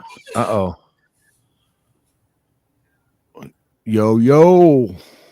Yeah, we'll see you this weekend, Dean. Put that kid to work. Weather, so I'm going to go with my phone, hopefully, is the winner. Yeah. Well, I mean, I'm sure Jeff's watching it too, and I'm sure he'll make the call one way or the other.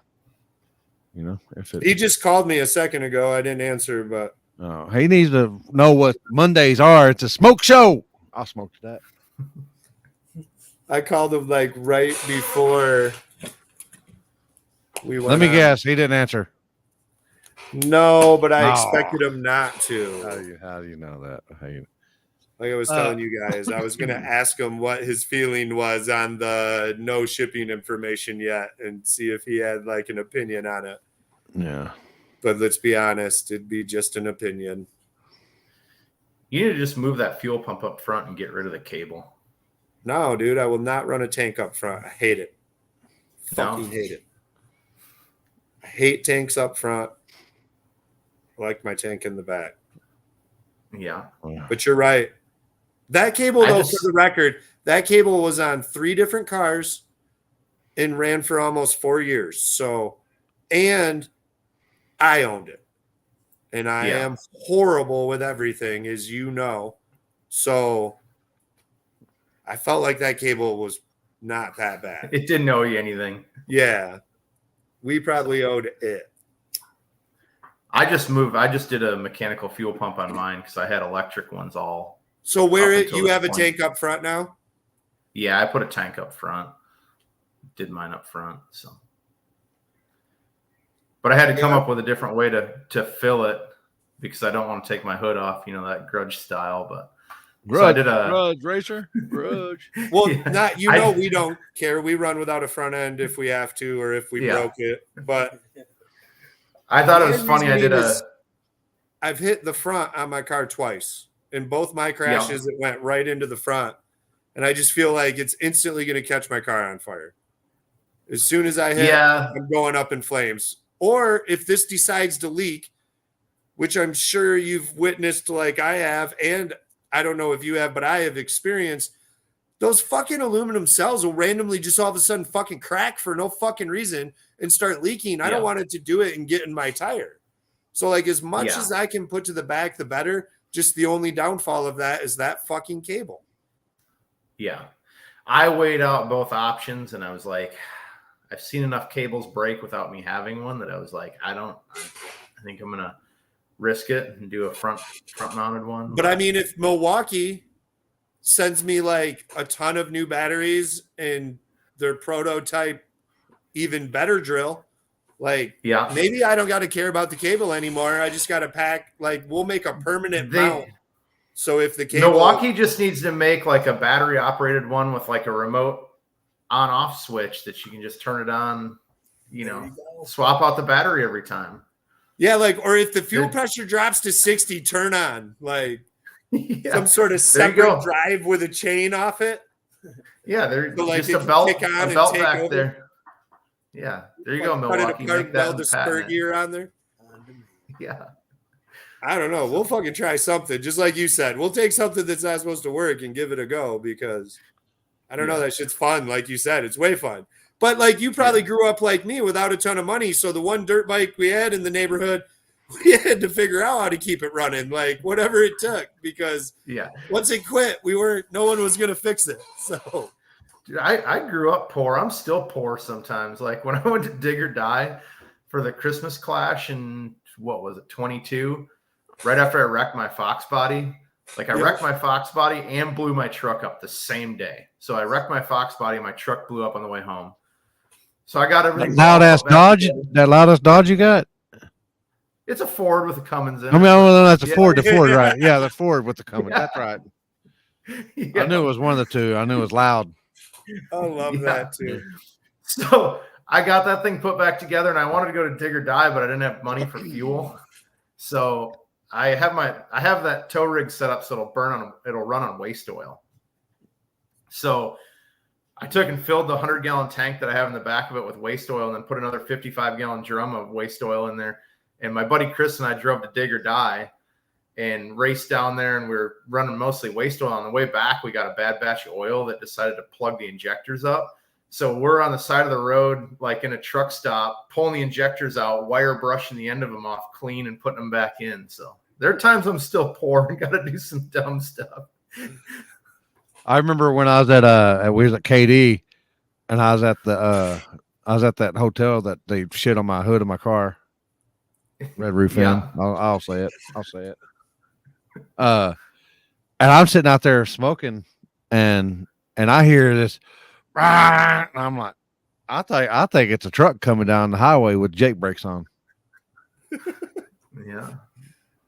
I'm like, nah, he come rolling in. I'm like, God dang. Dude, that thing. So I bought the new motor that I put in there, the one that's in there right now. And I drove it like 2,500 miles, and that thing started knocking like it's got a rod going out in it. And there's never been a shaving come out of the oil filter. I cut them, the next two of them apart. I've driven it almost 80,000 miles with a knock in it. Like, I mean, it sounds terrible. it sounds like there's a rod coming out of the side of it. The thing runs great, gets good mileage, and I'm like, well, like we're gonna send it.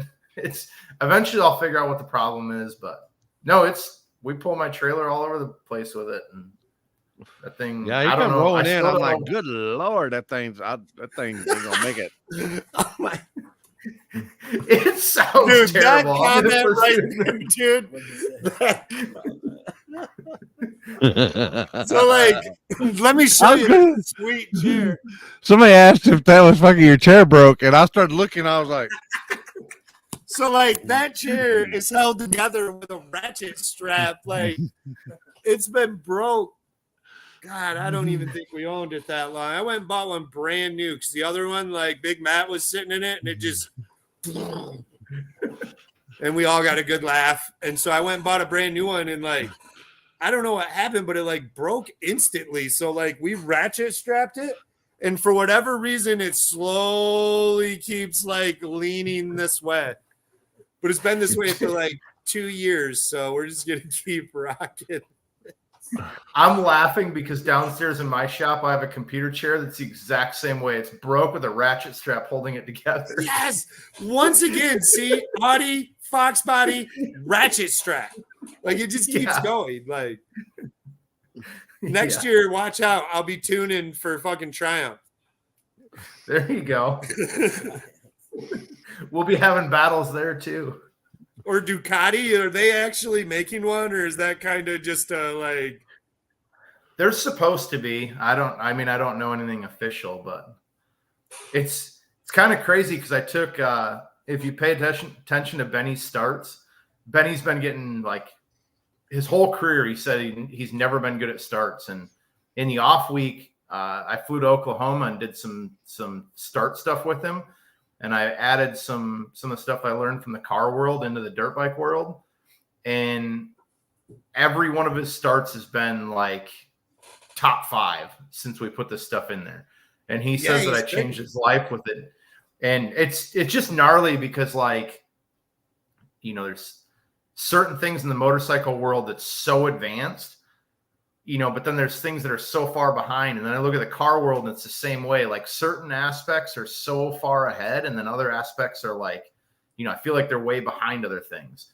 And it's kind of crazy when you learn, racing in 2 different worlds, like, how you can cross a lot of the stuff over, and it does cross over, but it's just kind of gnarly.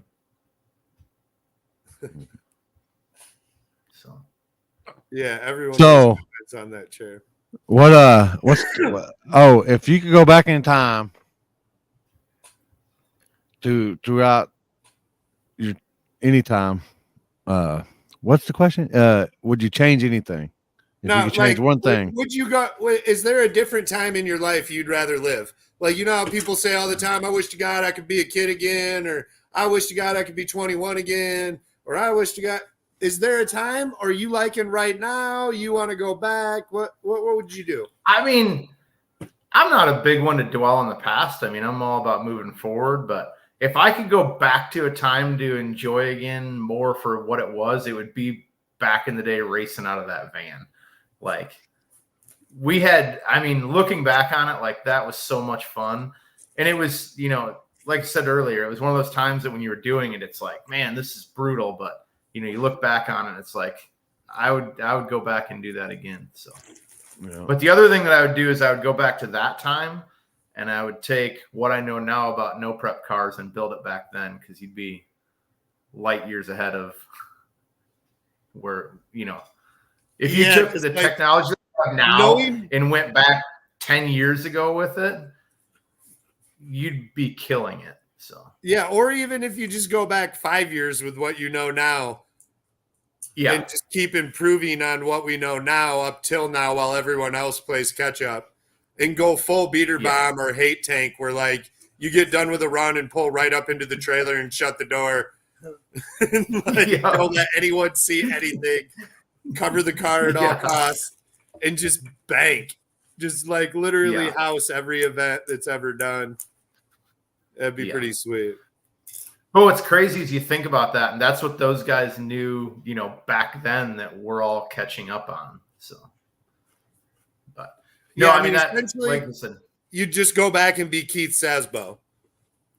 But Yeah. I don't know if you remember him or not, but I don't even know who that is. like, so before no prep and even into no prep, that dude just won.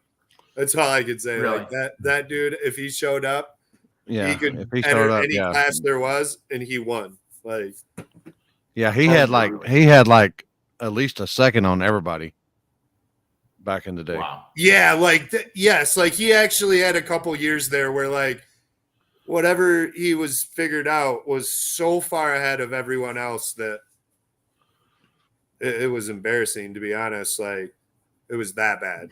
Like, not cars on dudes that were making a great run. Yeah, and then he passed away, unfortunately.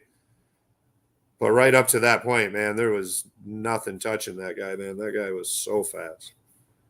Yeah.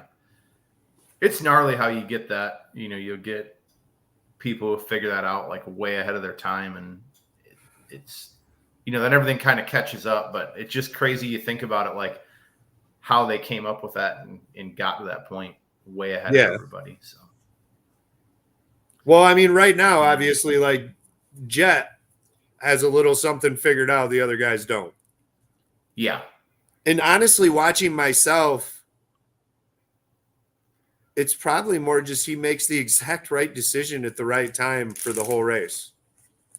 Yeah. Like, he knows exactly when to push it and when to not. He knows like when to be smooth or when to let it hang. Like, yeah. I think a lot of it is his body position. He's always in a neutral position where no matter, you know, which way the bike goes, he's always ready to respond to it. Yeah, he has the most like length to adjust to what's happening forward or backward or side to side. Yeah. I mean, I think that's the biggest thing that he's doing differently, you know, that makes him that way. So where like when I watched Tomac, even through his whole career and nothing, like taking nothing away from a dude like that, but like he was kind of more just that dude that was willing to push it harder than someone else. Yeah. Do you know what I mean? Like use brutal strength to like almost I'm just gonna will this more. Yeah, for sure. It was pretty wild to watch Cooper catch up. Yeah. Remember you and me talked about him. Yeah. I'm not the biggest Cooper Webb fan as a person, but I do respect his riding. Like he doesn't give up. There's a lot of fight in that dog. But yeah, he definitely is another dude that'll just push it sometimes or whatever, like muscle through something that someone else would have failed real bad. Like he might not win, but he gets a second and he probably deserved eighth. Yeah. Well, like his racecraft is what's gnarly. Like he can not be the fastest dude, but find a way to just like do the same thing on repeat lap after lap after lap, you know, and then at the end without making any mistakes. He's not the fastest, but consistency, you know, he just kills people with it. But yeah. So, which I guess is no different than any other kind of racing. If you can do, you know, just be consistent. I mean, sometimes that's very successful. No, that'll win you a bunch. So, yeah. Deegan will probably win a championship. I don't know. He already won one. He won the world, right? That's why he's got the won numbers. World Supercross or whatever that is. I don't know. It blows my mind watching him because that dude can be in 10th place and the TV crew follows him around for 90% of the moto. And I'm like, okay. I don't know if this gets you in trouble or not, so you can comment or not comment, but the camera crew at Supercross, what is that, the worst fucking ensemble they've ever had in the history of sports? Like literally you're watching a 12th, 13th place battle that has no meaning on anything. You can literally hear the crowd going crazy. They cut away as second place is almost catching first. You hear the crowd going crazy, and they don't even flip to it for another lap while they show you 12th and 13th. And the announcer's like, oh, yeah, Anderson just got by Tomac or whatever. And you're just like, bro, like, are you guys not smart enough to push the button to switch the camera or split screen it Yeah. like you? Well, that's what I was just kind of referring to. Like Tom Vial wins his first Supercross ever, and he's out front leading, and like they don't even pay Here's attention to him or Deegan announce it. with no chance of catching anyone, just making laps. In 5th place, and we're gonna follow him the whole time versus a dude that, you know, is an overseas champion that's winning his first Supercross, which is a big story. I don't like to complain about it, but yeah, they definitely do some weird stuff. Yeah, like Amber said, Benny won that one LCQ, and they didn't even, you know, they're just like zero TV time for it. But I don't know. I don't understand what they're, you know, what they base that off of, but it's one of those things where I feel like the social media following and the YouTube followings and the, you know, like some of that stuff get more attention than the dudes that are putting in the hard work and like, you know, doing that kind of stuff. And the TV crew follows that. And I feel like that's kind of more what it is than anything. So. No, I agree. But he, in my opinion, he already won a championship. He probably will win a few more. He's good at times. It's like you said. I don't know. He's kind of wild too. It seems like he's very loose and wipes out sometimes, and probably shouldn't have if he was paying more attention. Or yeah, he definitely has some of his dad in him. That's for sure. But yeah, he's got talent though. I'll give him credit there. He's definitely got some talent. So. I like fucking what's his name's Jet's brother or whatever. Hunter.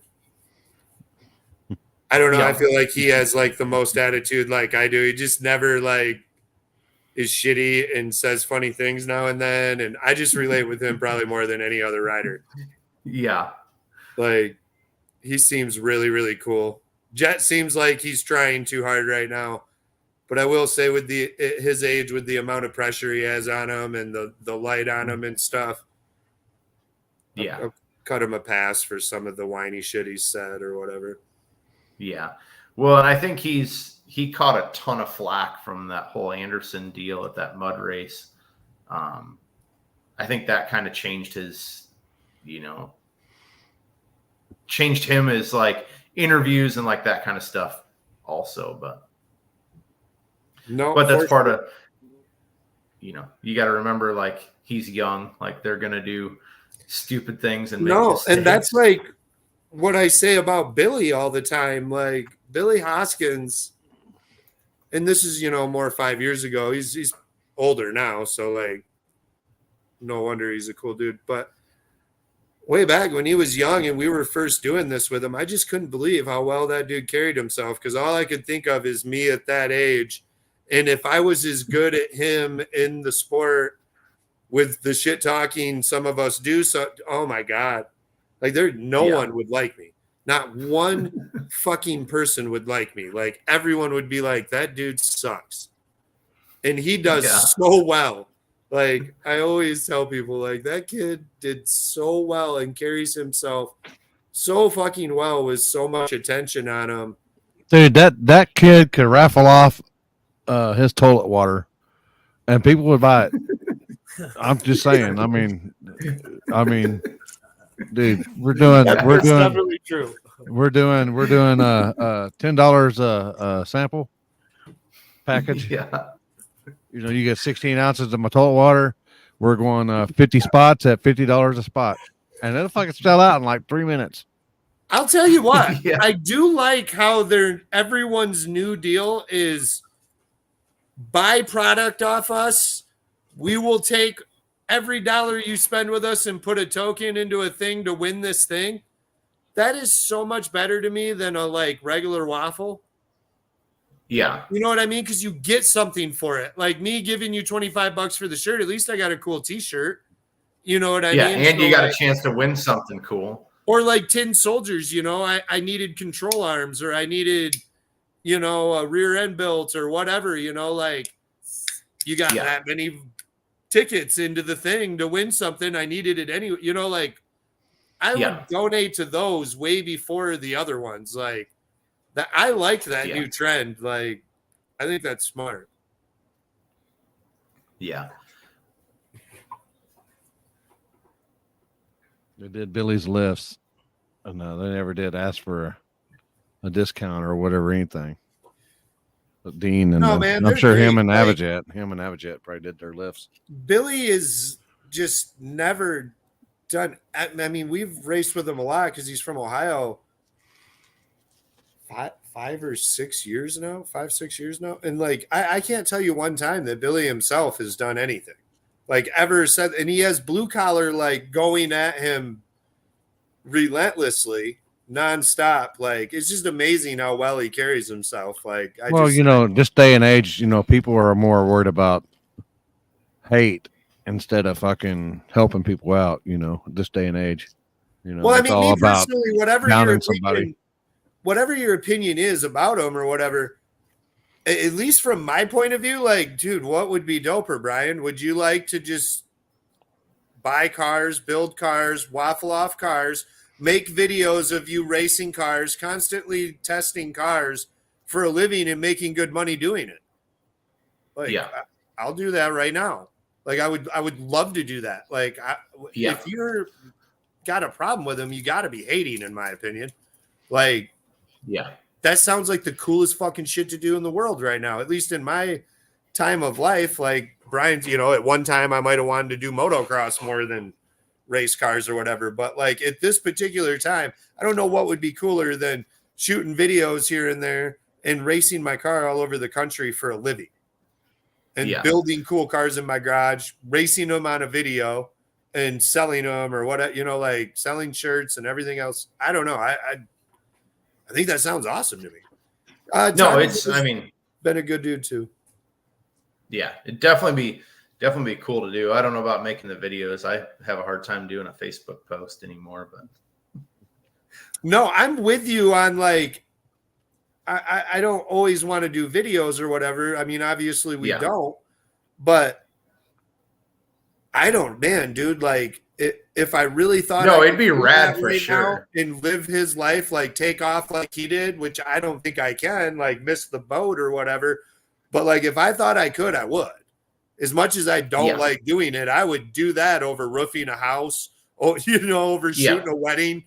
Like I would way rather talk about, look, this is what we did with this cable and this is our solution to fix it, and shoot a video while I'm putting it on and make money to do that. Like I'm not, like I said, I don't want, it's a lot of work. And a lot of people don't understand that too, that it is a lot of work to shoot that many videos and edit them and get them all ready and get them out while selling t-shirts and packaging them up while like, trying to plan out where you're going to go. It's a lot of shit. I mean, it's probably why I don't do it, but man, dude, it looks like it'd be cool. I saw Chewy said in a comment that my buddy Chris should start running my YouTube. Can't do that. I'd be giving away all my secrets. Yeah, yours would be real good. I mean, how cool would that have been to watch you do the training build for that? I mean, I don't think somebody would have stayed up that many hours. Bullshit, dude. I will tell you right fucking now, dude. I'll tell you what, dude. You would have shot a video of you doing that Audi transmission. I guarantee you it would have went viral. I guarantee you'd have over 1 million views. Guarantee it. Like that is the people's most favorite video, when you just set a camera up and a guy's tearing a transmission down and explaining it step by step why he's doing it. Literally all my friends watch more of those videos than anything else. Transmission, excuse me. And being an Audi, you'd be all over the world. Like so many people in Europe and Germany would be watching your video to see what you did. Man, dude, that is exactly what. I agree. I guess I just always look at it like that. Like, who's going to want to sit here and watch this process? Dude, I got high one night. Example, Limpy. How many people are watching Brian right now? They know our show's on. They see who's on, how many we get. How many people care what Brian says right now? We got 207 watching. 207 people want to see what you got to say right now in our measly world. So imagine like Audi. like a transmission build Yeah. on YouTube that you can watch for the next 5 years. Like so many people would Just click on- on that. That's just Like on we would have YouTube. clicked on it when we were looking for trannies for the Mini Cooper. Like Transmissions. so many foreign Valid dudes would point. be interested in that. Yeah, you're gonna get in trouble saying tranny on repeat. Transmissions. Big props to Chris Taylor. I see him in the comments. He made the finals at PYLP. Dude, I was so Um, proud of him. Like, Yeah, I mean, he did the opposite of Jasper in the finals this year, and he made about 6 sandwiches and then dropped one, picked it back up, then let off the trans brake button to go, where Jasper let off 6 sandwiches early and red lit. But it was awesome to see Chris in the finals. That car was going really good too. I felt like that was visually, it was making fast passes. Like yeah. it looked really good. I was so happy to see him do good. And like I said earlier, like I got out of the car, I stopped when he was putting his chute away, and I went over, gave him a big hug, and I was like, dude, congratulations. He's like, you spun on that, didn't you? And I was like, he kind of put his head down. I said, dude, pick your head up and wear that smile. I said, that's no prep racing. I said, your car's making really good passes, and you need to be super proud of it. So yeah, no, like, dude, that's what this is. Like, if the other lane spins, that's their fault. This is all a guessing 100%. game and a mind game. So, like, there's nothing at least I don't take anything away. When I ran you No, I at don't. uncaged and you blew the tires off worse than I did, I recovered quicker and took off. I can tell you at the end when I got back, I was like, woo, with Joe Williams, I was like, I wasn't feeling great about running Brian White back here. Like, we haven't did much backside all year. This was a swing in the dark. And luckily, you know, like I said, I just guessed better than you or recovered better than you off the line. Like, I took that like, hell yeah, we just outthought Brian White. Like, that's a rare deal. Yeah. Like, he should feel the same way. And the same Yeah, way no, when I someone was- beats us. yeah, it's like, I mean, I told him a couple times, like, dude, like you're running really good tonight. Like he has, At least, like I said, I wasn't there, but visually watching the live feed, as soon as he left in the one, I can't remember what round, I was like, damn, that looked really fast. Like, I was like, shit, dude, Chris is rolling. And Chris and Kelly are such great people. yeah, like, they're great people. I've seen them around and raced with them in so many races for so long. Just such good people. Like, it was so awesome to see. I was pumped. And Jeff Kalo is like the same way, man. It was really cool. Yeah. I don't really know him. I went up and talked to him just a little bit afterwards, but I'd never met him before that I know of. He seemed like a really cool dude. So. Yeah, dude. Like, oh, Chris. Yeah. Jeff is like, looks like Paul Walker. Like, literally, like you're expecting Dom and like the whole crew to come out and Jesse and dude. And he's like this laid back surfer. It like reminds me of Spicoli. He's like so nice. He's always been he's always been down to race anyone. Like, you probably remember him when he had the white GTR. Like, that guy will race anywhere, anytime. Like, I could probably call him right now as long as he isn't working and be like, yo, I'm coming to Flint. You want to run? Yep. Like, no care whatsoever.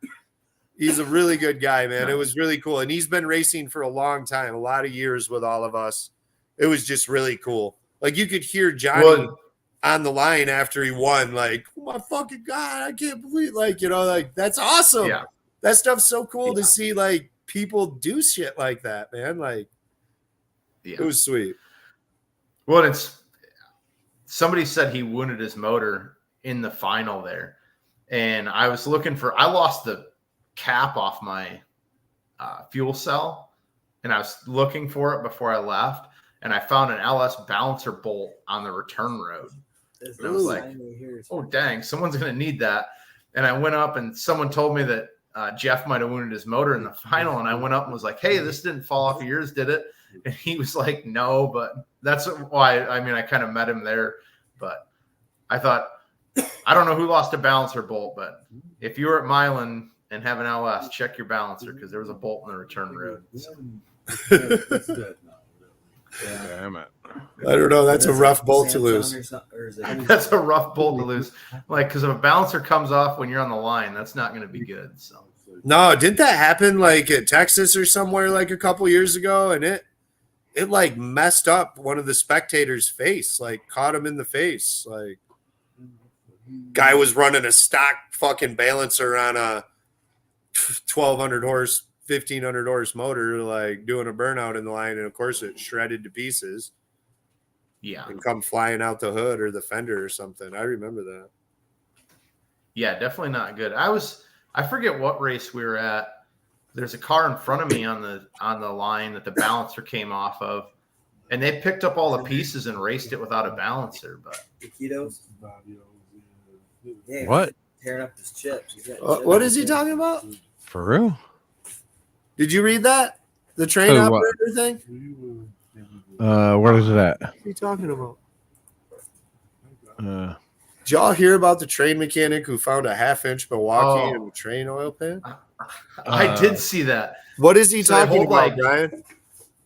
The like oil vat in a train holds like 200 gallons of oil or some crazy amount. It's like a huge And- amount. Yeah.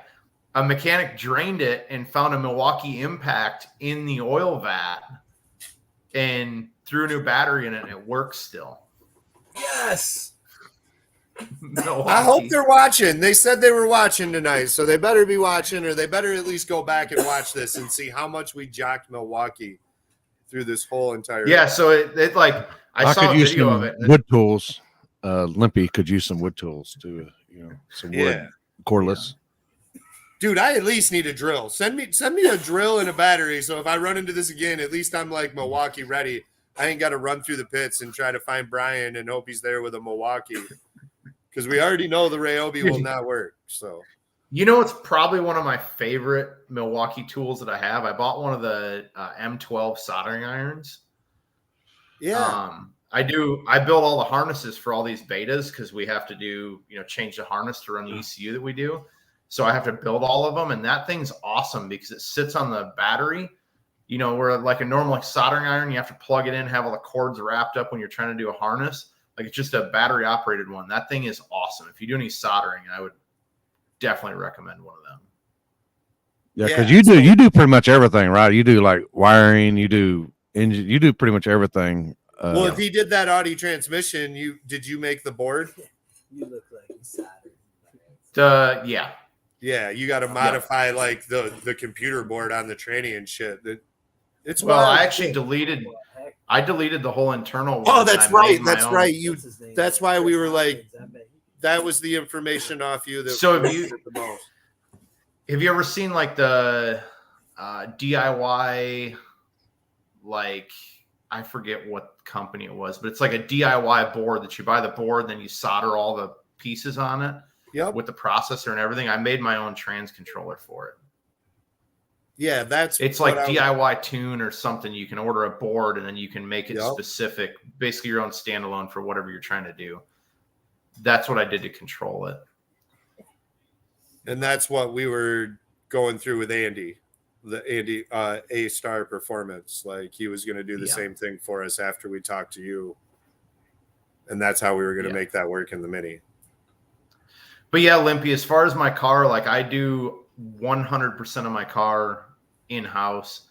The only thing that I had done by somebody else is I had TKM do the sleeves in my block, because I was going to try and do them in my mill, but I don't have enough. My mill doesn't have enough stroke on it to bore a block in there. So I had to bite the bullet and outsource that part. So, and you let us you know pretty next much time you can come up to Jeff Berry's shop. It's not too far from you, and I'm sure he'll let you do it. Yeah. So nice. Yeah, we're super lucky. Like, Jeff has CNCs, lathes, mills, multiple of all those. Super lucky. Yeah. So you do all your tuning and everything yourself? Yep, I do all my own tuning, everything. What All what of do you use? Like Holly for or ECU? Yeah. Probably something that nobody on here has ever heard of. Oh yeah. Yeah. Was it It's like not no a fuel tech or tech, something? not a Holly. Nope. Nope. Something different. But Oh yeah. I'm gonna keep Is it? that Oh, one is it? quiet. Is so Yeah. good car, good car. He said he was getting it after he won. Yeah, What's that? dude, the amount of people that are going to be asking you questions at the track and stuff now after this is going to be so good. They're gonna be like trying to get a little sneak Like, in there, look like over and watch as everyone's like, Brian, will you help me? Brian, like, it's going to be amazing. you're gonna, My buddy Chris yells at me all the time because I help everybody too much anyways. So, which I gonna like seeing hey, people do good. here, look at this bird over here, cuckoo, cuckoo, and you'll be like, Yeah. Everyone's giving guesses. Max ECU. It's not MS3. Tim System ECM. I think it might be like a Brian White ECM. oh yeah, we got this too. What's this?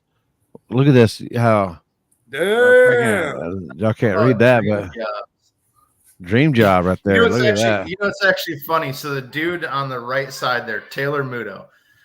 I showed up at Beta like the first week of contracts when everybody was there for testing, and I show up to the Beta shop on Monday morning or whatever day it was, and this dude gets out of his truck, and I'm looking at him. I'm like, man, I recognize this dude from somewhere, and it's that dude from that ad right there. So I actually work with him every weekend now. So, but kind of wild.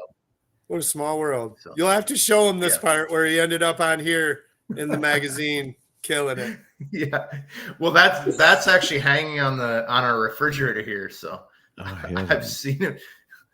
But these guys don't even know you're running a blow through on a Coyote. Like, they think they're all guessing. This dude literally is running a blow through carburetor that he tunes with some screwdrivers, has these extremely special jets.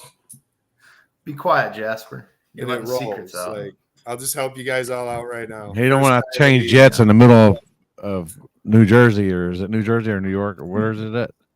And the valves are actually solenoids, so he don't even have cams. He just tunes electric solenoids Pulses. to open the valves when they're supposed to. So, like, when he gets somewhere, he can instantly change his camshaft just by programming it. So that way, like, they're actually rotary valves. So they just rotate open and close. The more you give it, the more it eats. Yeah. I'm already a little fucked up, but y'all are making me look a little more fucked up. No, the real trick is he runs power reads in each of the heads, like in the intake ports, to atomize the fuel even better. They're V-Force. They're not Boyson power reads. The V-Force reads? Yes, sir. So, those were the thing back in the day. Hell dude, yeah, they were with the aluminum cage. Like, yeah. Oh, yeah. And then they would come out with like the next number, like there was power reads 1, 2, 3. And I like don't think there was really any difference. They just like changed the look of it a little bit. Yeah. Like my friends would change them out every time. Yeah.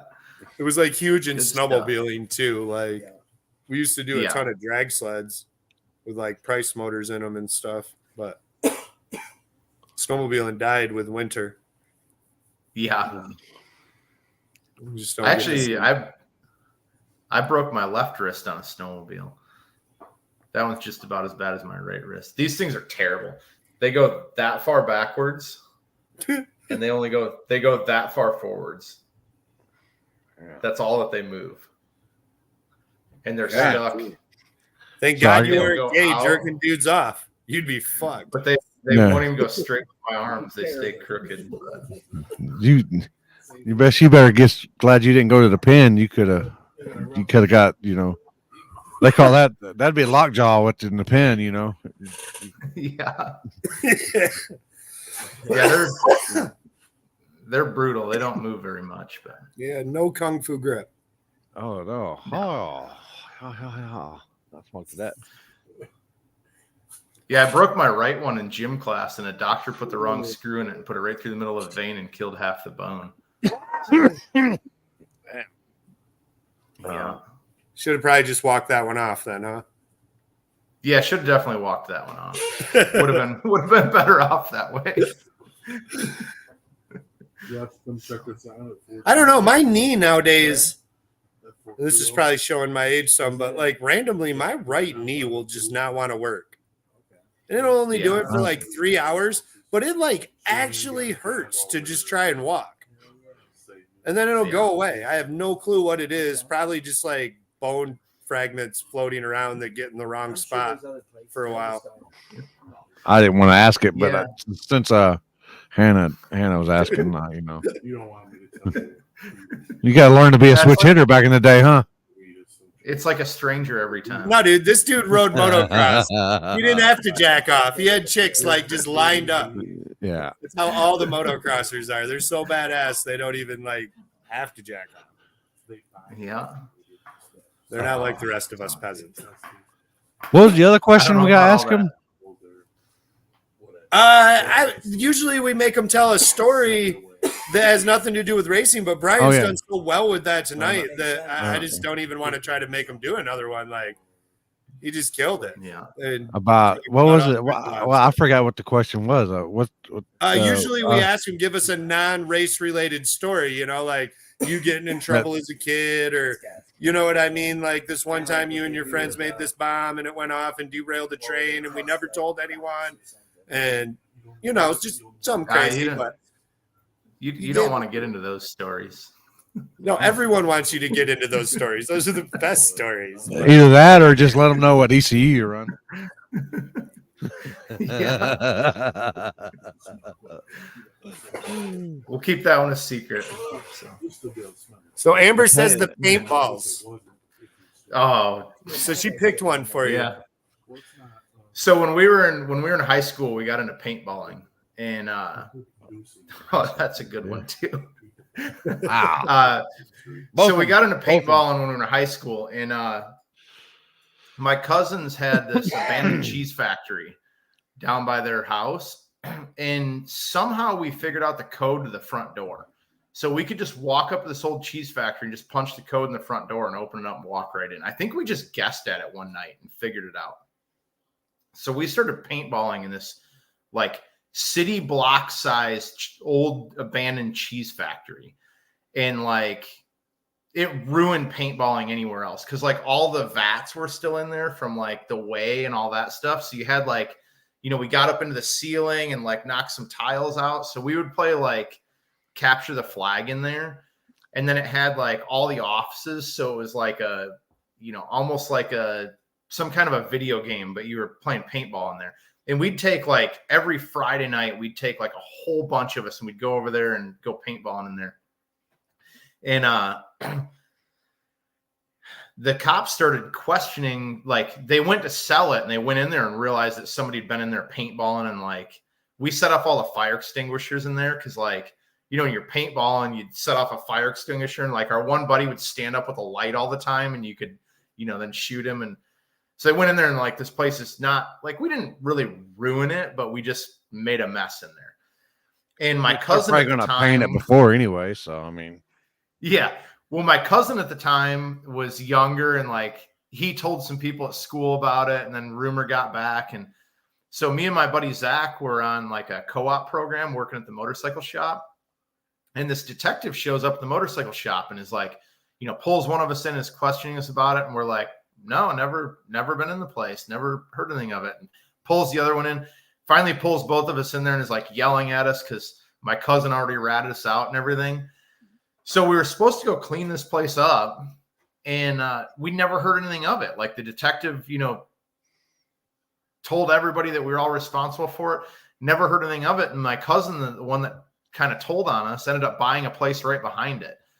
And the dude that bought the cheese factory said that was the best thing that ever happened because he got a really good deal on it because it was kind of messed up inside, and he reopened it. So like we got to have all this fun for probably 6 months. We were going paintballing in this place. You know, it was kind of just our own open paintball zone. and then thought we were getting in all this trouble for it, and they were gonna fine us for like every fire extinguisher that we set off. It was like $150 a piece. And when you're in high school, you're like, where am I gonna come up with that kind of money? But yeah, that one was pretty wild. So we ended up doing the dude a huge favor with it. Oh shit.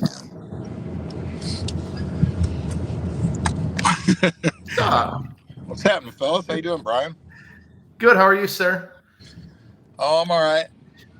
I seen some pictures. I was stalking his Facebook page, and I kind of got a vibe of you and him. Like, Oh, Brian, I mean, we got a lot in common, yeah. well, yeah. I mean, I kind of got the vibe of y'all kind of like having the same lifestyle just by looking at older pictures. Yeah. Isn't I that can weird? see that. Yeah. He's way better looking than me, but yeah. Well, that's a fucking fact. I don't know about all He ain't that. got no prettier legs though. He ain't got them legs, that's for sure. That's a fact. No, That's facts. What's up, Jasper? that is a fact. You kept calling, so I figured what other way to Talk to me. dog you out for not watching our show than to just bring you on. Well, I missed your call. I was working, and then so I tried to call you back, and I was like, "That's weird." Jasper didn't answer, and then I just remembered you guys do your thing. Jen and I just went and got some dinner, and I'm heading back to the shop. Where'd y'all go? Waffle House, believe it or not. Jen, What? in honor of Jasper? Dang. Slumming. Damn. Damn, man. Damn, you can take her to Waffle House. You definitely found a keeper. Yeah, she was a. Is it hard to believe she was actually underdressed for Waffle House? For real? Yeah, she's looking pretty rough. Oh boy. She said, "Fuck you."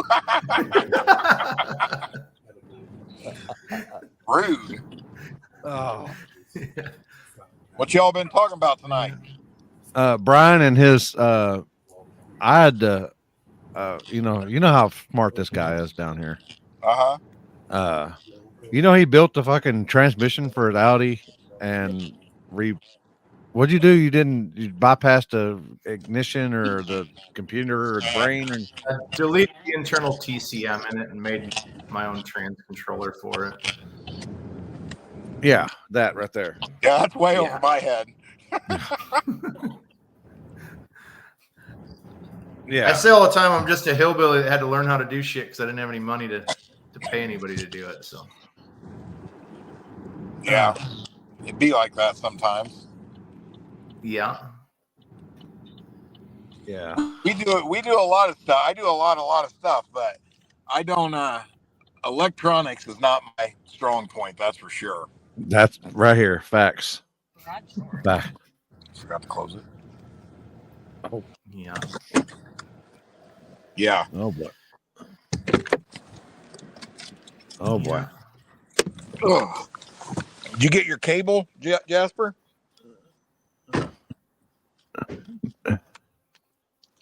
He's talking to somebody on the phone or something. Oh. He hadn't got it yet. He ain't got it as of yet. No, I don't know. When I tracked it off that number, it just says that they created a label. It doesn't even say that it's been like scanned for pickup. Oh shit! Well, I better get on that first thing tomorrow. That's weird. It was supposed to be next day aired.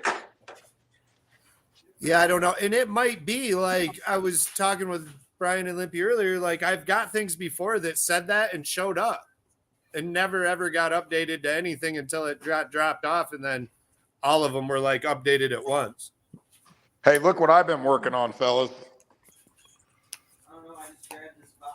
The Dirty Disco. Oh boy. Oh, no. The name's cool. Yeah. Yeah. Hey, we did say this weekend, hey, all them people that's been crying about Ryan Mitchell, they can suck it this weekend because he proved that that he can be beat, or he can have a bad weekend, or he can have a bad day.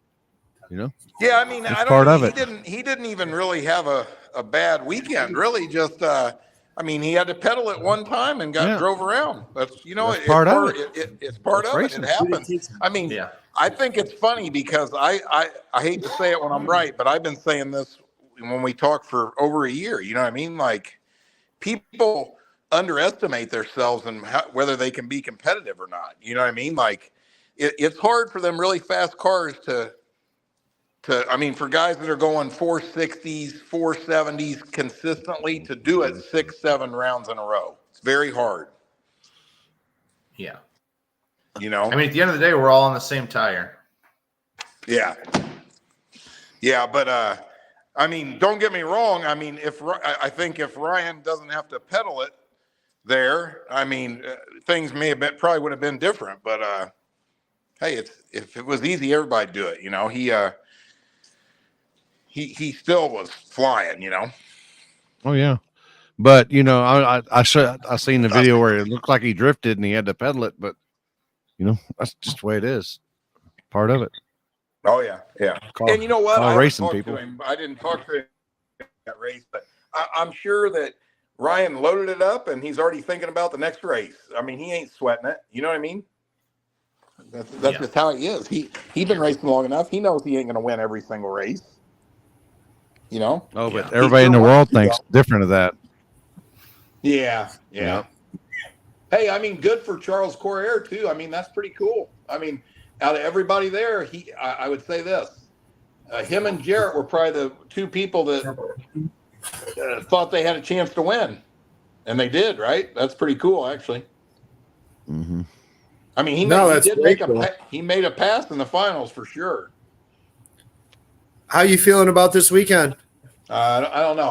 I'm actually just sat down at my computer. I was getting ready to look. My phone shows only 45% for Friday with 20% from, what was it, 6 in the morning till 1 o'clock? So that would be no rain during any of it. Yeah, I mean, there's a chance that we may have to relook at this and let me see here. I've looked at mine since. And it stayed the same. I looked at it today, and it stayed roughly the same. But I'm sure every app you look at is going to be different. You know what I mean? Yeah, mine says 50% for Friday, nothing for 0% Saturday, and the 50% for Friday is, like I said, from like 8 in the morning to 1 o'clock in the afternoon. Yeah, I mean, you know, I'm on the Weather Channel right now.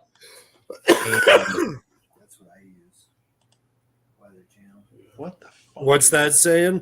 I'm trying to. Okay, here we go. Let's see here. What's the other one everyone uses? Mine's showing 45% chance Friday and 40% chance Saturday. WeatherBug. There's another one. What's the other weather app everyone uses? I use WeatherBug. I use NOAA. What's the other one that I use? It has what's an app? Use the fishing one. It shows live wind. I don't know. Chris Lane has one he subscribes to. One thing that's bad about it is, like mine is showing rain from Wednesday all the way to Monday on the 10-day forecast. Yeah, you know, like, that's not good. Like that, if the rain comes early, it's still there. You know what I mean? It's not like it's going to miss you from that look. I don't know. We'll have to wait and look at it probably on Wednesday and decide what to do. But that sucks, man. I'm trying to find live wind. The wind's going to blow it all out of the way. And by Wednesday, it's just going to be really nice sunny weather. Yeah, that's what sucks. The weather looks earlier. What was it? It's like 80 on Saturday, low of 67. It's like beautiful temperatures. Yeah, and then the next day it was like rain and fucking cold as balls and shit. And I'm like, what the fuck happened? Yeah. Yeah, I wouldn't worry. I had a dream the other night, and it was me and Ryan in the finals. We split. He red lit real bad, trying to guess the tree like I did on him last time. And it was over. Jasper has positive dreams, doesn't he? Whoever's with you, whoever's brought you that weed, I need to hit it. Save me a little bit. Yeah, so we're on some Don Mega tonight. Yeah, Donnie save me a might- little pinch of that. That's got a little shrooms in it too. I guarantee it. And we're gonna do it. We're gonna do it with a Milwaukee drill in the final. I mean, it's got to start somewhere, right? Hey, did you hear Jeff that Milwaukee sent him some shit? Did they really? Because of your Milwaukee cordless fuel pump driver? Yeah, where'd my hat go? Must have buried it when we were looking for the 10 soldiers. Yeah, they sending him. They sending him stuff. They got a hat. They're gonna send him some batteries. That's crazy. Hey, Yeah, it was pretty cool. you didn't see either. Look, Oh shit! Furious Styles. old school in it. Yeah, That's old school. Sure do miss that got car. so many of those. Like every time I go to Jeff's, we dig through his garage, find out what event or T-shirts that he didn't sell, and then we just pilfer the living shit out of them. So, like, I have so many War in the Woods, Furious Styles, Free Trey Styles, ever. Like, so many. My wife throws a fit about the amount of T-shirts and sweaters I have. So it shows you the direction. I'm gonna have to start. My closet's full of Down here is like only T-shirts that I've gotten from Free for. Yeah, from motocrossing all the way through Yeah. racing to everything else. You just end up with so many. that's like key right Yeah. there. Hey, do they still have them girls out there that wear them leathers and stuff that have promos and stuff? They have out Monster there? Girls. Yeah, the Monster Girls. Uh, Did you probably didn't see it, but a few weeks back, one of them got run over. Yeah, by shit. Cooper Webb. Yeah, Cooper Webb hit one of them on the first lap. She went to run across the track when they were coming down the straightaway backwards. Oh, she was had the 30-second board and didn't get out of the way fast enough. Yeah, she like ran underneath the like manager's tower and then What a came out, dumbass. like grabbed someone, went to run across the track, and Jet went by and Cooper smoked her. Like She he didn't deserved hit to her get as that. bad as what it looked, but Oh, it looked bad live. it looked really, really bad. But it was You gotta overcome like she barely got hit, luckily. But Yeah, it was like it hit the board and just spun her around real quick, but yeah, it was pretty cool. yeah, she was all covered in mud. Like they were walking out of the track as like after the main when we were coming out, and she was good and covered in mud. So yeah, I still like the my idea of the ring girl, but out there at no prep with the card of what's like. This is small tire, this is True Street. Oh yeah. I remember that you had that, This- that idea. We'll write that. I'm gonna go ahead and get a patent on that, just like I did with all the other shit that I've ever done in my life. yeah. Brian, you got any sponsors? Anybody want to give a shout out to? I don't really have anything at all. I do it all on my own. So What? I got nothing for you. I mean, You need to put that like cougar on the hood with me. You're no, a I lady? mean, I'm not. I really don't. I just kind of do everything on my own. So I'm sure you got some people to thank though. Help line you Yeah, up. I mean, I got- help you out or yeah, my like I said, my buddy Andy for getting me into this stuff, and I got my buddy Curtis that comes racing with me once in a while, and got to give a huge shout out to Chris Player. He comes with me every chance that he gets, and my girlfriend Amber, my son Dylan. I mean, that's my crew. Them are the ones that help me. So I got to give a shout out to the Michigan crew too for always, putting on good events and having races for us to come to. All Jasper's people over there. So but second tight. that's Second tight. yeah. That's kind of my hometown over there. 6 hours away. no. Brian comes up here and takes our money a bunch, and we love Who's- having him. You said who sleeved your motors?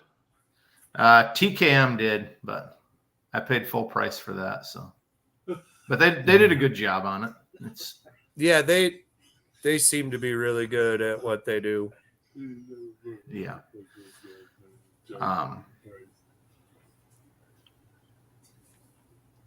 I chose to go with them just because they seem like they do a good job, and they had blocks on the shelf, so I didn't even send them one. I just had them pull a new one off and sleeve it and ship it to me. So. Well, you Yeah, got a they- mod I think everybody motor in thought there I was- now, right? Yeah. Yeah. I think everybody thought that I was nuts when I did good at the first War in the Woods last year and then went home and pulled the motor out and swapped it to a different motor. But I did an LS change from an LS to a Coyote between War in the Woods and Gangster's Paradise last year. That's sweet. Yeah, and it didn't look like you really missed a beat. Not too much. Like it yeah, I mean it worked out well. So And Jeff, he's gangster. Grudge car. He won't even tell you what kind of ECU he runs. Oh, it's probably it's top secret, huh? Yeah, it's his. You gotta never take the hood. You got not pulling the hood off and shit now, Brian. Oh, I haven't ever. I've always kept the hood on. So Oh, my flat hood and keep it on there. So I thought it was kind of funny. I put a front mount fuel cell in it now, and I didn't want to have to take the hood off to fill it, so I put a dash 10 dry brake in the front bumper, and then I bought a fuel caddy with a pump on it. yeah. So you just plug it in and do it. Literally, the first time I was filling it at Milan, some dude walks over and goes, "When you pulling the hood off, I got to see how that works." What? How do you know when the fuel tank's full? Because you just pump it backwards. So I set the line goes in at a certain level, right where I want the level at, and you pump it until it's full, and you pump it backwards and just drop back down to that level. Yeah, but how can you see the level? You can't see it, but it just like when you pump the pump backwards, if it draws fuel out, you know it's to that level. Oh, I see what you're saying. It gets down to a certain point and it won't draw the fuel anymore. Yep. Yeah. So I put the fill hose at a certain height, but then if I go somewhere faster and I want a little bit more front end ballast, I can just fill it up more than that. Oh, got ya. Yeah. What do you call it? I don't care if everybody sees my slow shit. They can look at it. It doesn't matter. Yeah, I mean, since since you're indexing now, since it don't matter now. That's enough, Limpy. Let's not get off on the wrong foot here. I just think it's funny to keep people guessing, keep them wondering. So. Yeah. No, I hear you. So, don't want to show them all the cheap stuff I have under there. It was funny because when we were out the filming there one time, and Stefan won, and he when he won, he turned around and come back, and he won the round, and they turned around and they were sitting in his trailer, and he drove right into his trailer, and the crew behind him shut the door, and they're all the film crews are all well, we're going to do an interview. He goes, he's like, we want to do an interview, look at the car. And they're like, no, it's a grudge car. You don't get to see it underneath there. He said, Stefan will come out and do the interview out here. He goes, but we want to see the car. And they're like, no. No. And it was really bad because then he won I think he won the whole, the night. And every night he would, every round he would pull it into the car, into the trailer, and they'd lock the door or shut the door, and he ended up winning. And they're like, oh yeah, he's really gonna. And they're like, nope, he drove right in and shut the door. They're like, oh. Yeah. Hey Brian, have you ever seen this? Look at, I don't know if you can see this. Go on Facebook and check this out. Can you see that? Hold on, let me put you full screen. No, I can't. Hold on. Turn your phone sideways, Jeff. What is that? A triple engine? Yeah. Is that something you put together? No. That's a drag bike that was back in I think the early '80s. This dude named. Have you ever heard of RC Engineering? Back no. RC Engineering was like a motorcycle drag race place, and the guy that owned its name was Russ Collins. He's dead now, but he built that probably in the '80s, and it's 3 single overhead cam 750 Honda engines injected on nitromethane, 3 of them. That's gnarly. And it has a B&J 2-speed old funny car transmission, direct drive. Yeah. I built a double engine. I built a double engine before, but never a triple. Yeah, it's pretty great, pretty cool. I love stuff like that. I think it's so cool looking, Yeah. Hey, did you show the picture of you of where they're taking of you top of the hill where they're looking down like that? Yeah, that's a good. Yeah, I don't know. Can you flip the camera around on here? No, you just gotta. I don't know. I don't know how you flop it down a little bit. Oh, that's There. gnarly. Scoot up towards it a little bit. Yeah, look at that. Coming over the top of the hill there. That's not even on top of the hill. That's like a 80-foot straight up wall. Oh, that's partially the way up there. Yeah, I mean, that's a long ways up. That's in Billings, Montana. Yeah. It goes tits up.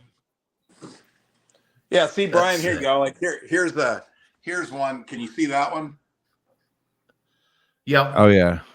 Nitro bike? Yeah, that's a CBR. That's a F3 600 Honda injected on nitro.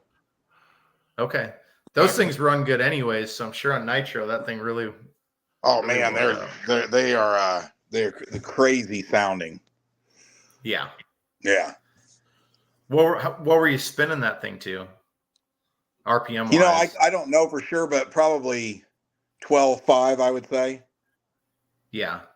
You know, nice. The thing that was the problem with those is they rev so fast that they'll bounce the valve. So you got to run an unbelievable amount of seat pressure, you know, or they'll try to spit the keepers out. I mean, like you can't touch the throttle without it going to 5,000 RPM. It's that responsive, you know. Well, they've got a light crank in them with a little bitty flywheel. Yeah. And they rev fast anyways. Yeah, they make all when you put them on power nitro with RPM. Yeah. Yeah. It's crazy. See, my other stuff I used to always build was all the opposite, like older 2-valve stuff with long strokes and smaller bores and heavier crankshafts. And that was a really good combination because, I mean, that'll go straight up the side of a wall, literally. I mean, like the torque is phenomenal, you know, but I mean, that stuff's cool, you know.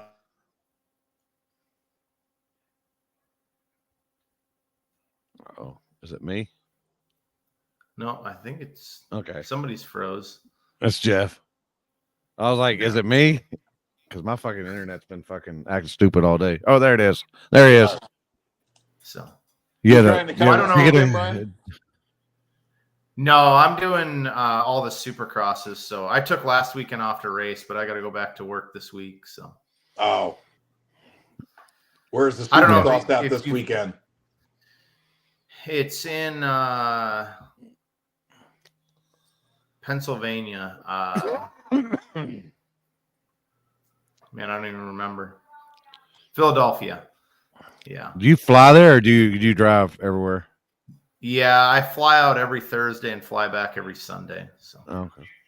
Well, at least they fly you. That's when you know you're living the dream, when they fly you to and from. It's a brutal schedule though. We do 17 rounds in 19 weeks, and I'm only home 3 days a week. So it's a brutal schedule. That's why you're making them big dollar. You better take off for War in the Woods. Yeah, well, we'll be done in May. Oh. The second weekend in May, we're done with Supercross. So. Oh, nice. Yeah. Cool. But I don't know if you've heard that I'm working with Beta. Yeah, you told me about that. I knew about that. Yeah. Yeah. So how are they doing? But no, good. We actually Benny got an 8th in the 450 main last weekend. So which is, I mean, that's pretty killer for a new bike, new program. I mean, that's tough to do. So yeah, that's cool. Especially on a year like this year. I mean, it's insane. Yeah. Insane field. I would say probably the closest it's ever been from like 10th to 1st. Yeah, you start looking at times and the time gap from and qualifying. Yeah, it's gnarly. Like the top 10 are all within a second. Yeah, it's literally like we're talking. It's pretty gnarly. So, did you see I think it was Indy. I think it was Indy 250. The top 2 qualifiers matched times identical. Yeah, so how did they make that decision? They never explained. I don't know if it was based off of who'd been top qualifier more times throughout the year, or if it was off of points, or I don't know for sure how they made that determination. But yeah, I mean, it was like a 51.584 or something. Like, how do you get two dudes that throw down an identical time is the fastest qualifier? Like, it's pretty rare to happen. So That's a fact right there. That's a fact. I am not a hardware hacker. Hey, they've canceled a lot of races everywhere, dude. My phone's blowing up with people looking for a place to race. You know what I mean? Like, if the weather can catch us a break here, it's going to be a banger, man. Yep. Yeah. And I'll tell you another thing too. People are crazy if they're not coming. It's a big purse. None of this bullshit. 5,000 guaranteed. It's 5,000 on top of 100% payback plus all sponsor money. You know. So Yeah, it'll be a good payday, but just need old Mother Nature to cooperate. I told you I already saw it. All that money you're talking about is split between me and Ryan, and the check and trophy go home with me. Well, I don't have any Pistons. So And Brian's going to write me from Supercross after Beta made the podium, third place.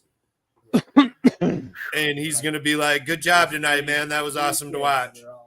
Hey, Milwaukee's going to meet you. And I'm going to roll right over to the trailer and get me some candied bacon, jump into the pond, call it a night. Candied bacon. I'm down like a flat tire. Yeah, we got like our bad. I would love to see both of them, Jasper. If that both happens in one weekend, we better all buy lottery tickets too. Yeah, I'm really open for some really good circumstances here. But I dreamed it, so it's happening. Like, I'm just manifesting it like into the realm. Hey, you got to envision it first. Dude, it's just gonna be crazy. Like, and it's gonna be Nicoletti, not Bloss. Bloss is gonna be ninth. So you're gonna get a third and a ninth, 2 top tens in one race, first year. It can't. It's Colt Nichols. Nicoletti's Colt Nichols. God, yes. I get them mixed up. Yeah, Colt Nichols. Yep. Thank Colt you. Nichols. Yep. So that's how it's going down. Just like Ford Field. I'm in. Isn't that crazy? But I do think they're a really good looking bike, like the color scheme and everything, and the graphics on them.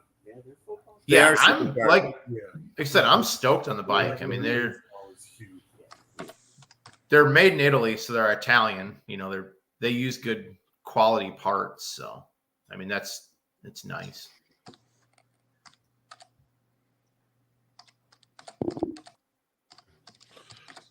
Did you get your raffle done?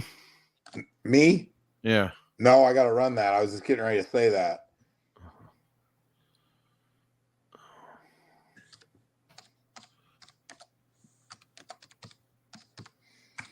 What else exciting happened this evening? Nothing. What else? Other good? Any good gossip out there in the no prep world?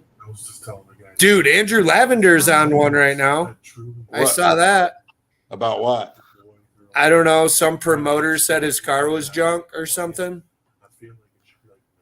What promoter? I don't know. I didn't read through the comments enough to figure it out. I didn't either. I didn't even hear. I didn't know anything about it. There was like 100. I don't get on Facebook. I don't get on Facebook. As much I commented on it and said life is too short to be worried about what somebody says or thinks. That's facts. Nailed it.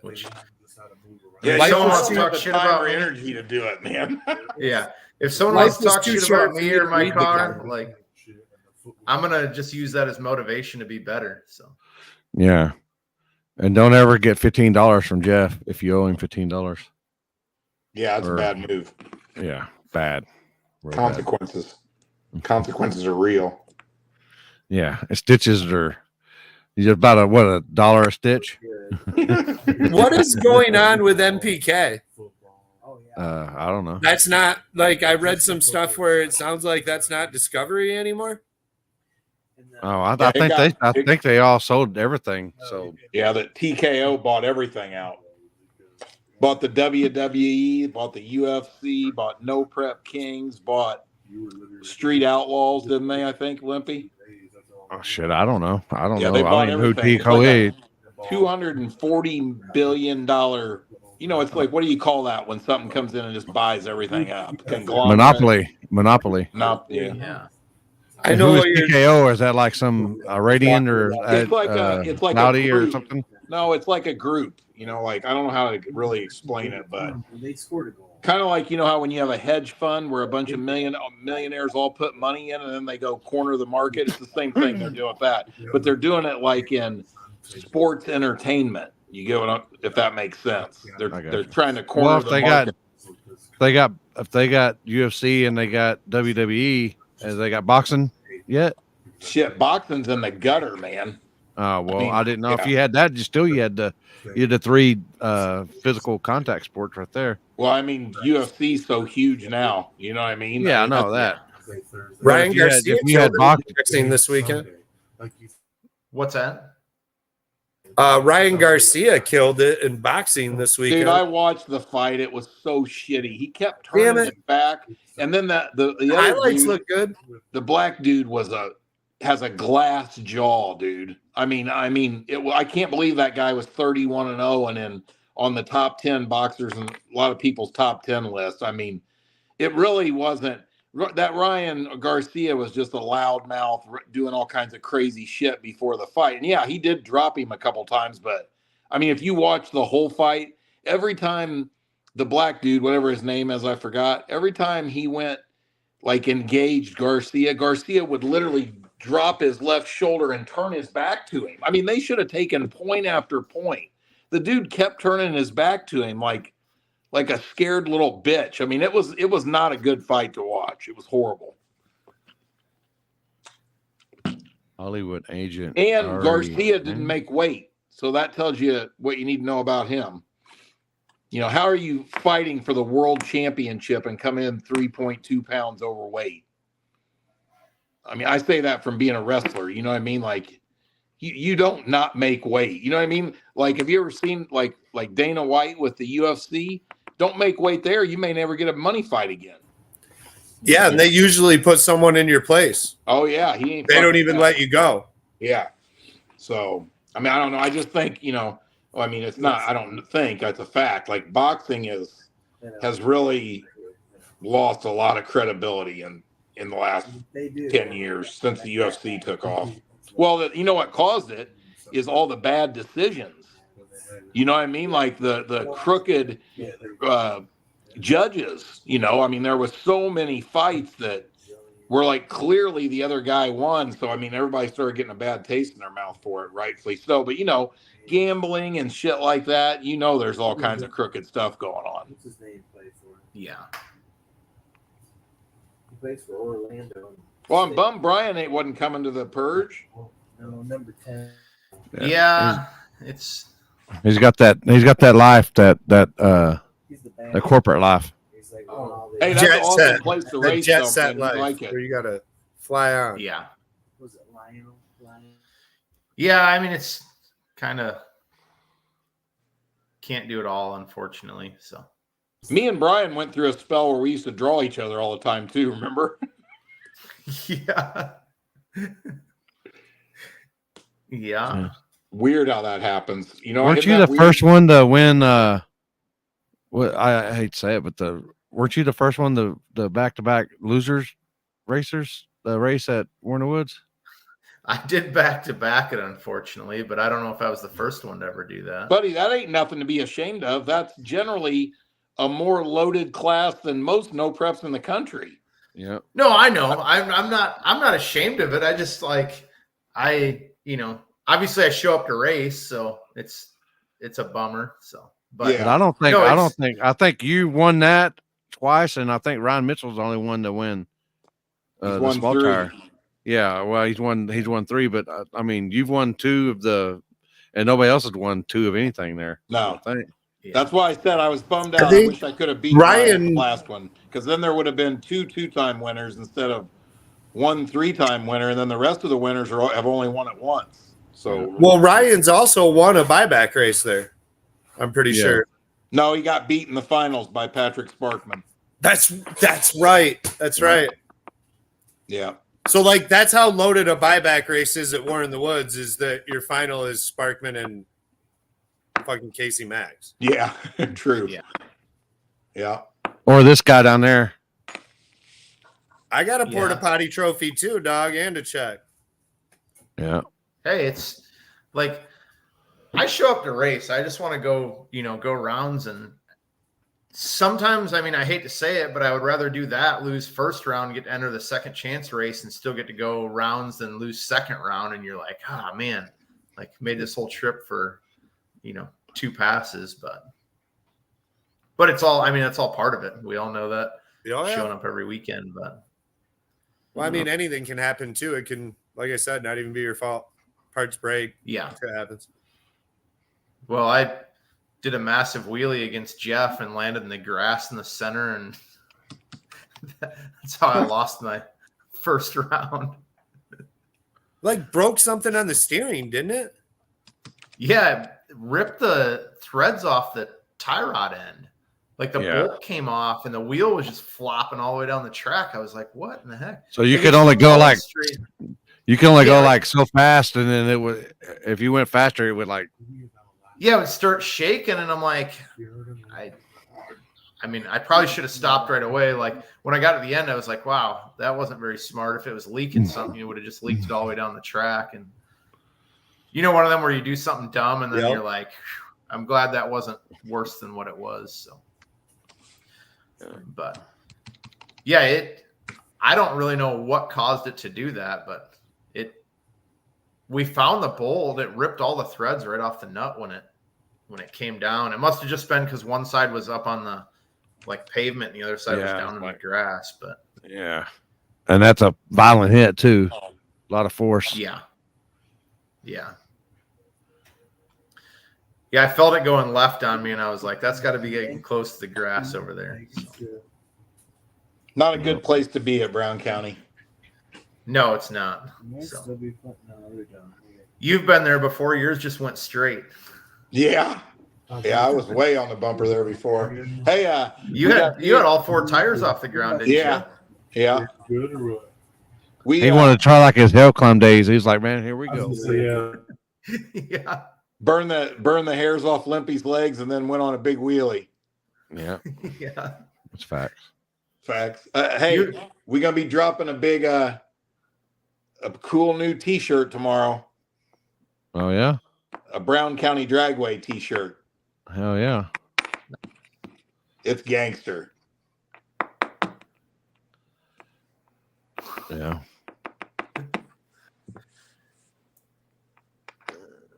Jeff was just trying to burn your hair off and make your legs look as good as his. I don't even know. I don't even think that's possible. I don't think that's possible. He was trying to let you in on his secrets. Yeah. Hey, I can't let you in on all the secrets. Kind of like your grudge car. Grudge race. Yeah. Yeah. Hey, I had some unexpected people hit me up thinking about coming out to the Purge this weekend. Yeah. All right. Some killers. Nice. Who? No, wait. The quarterback sucked you.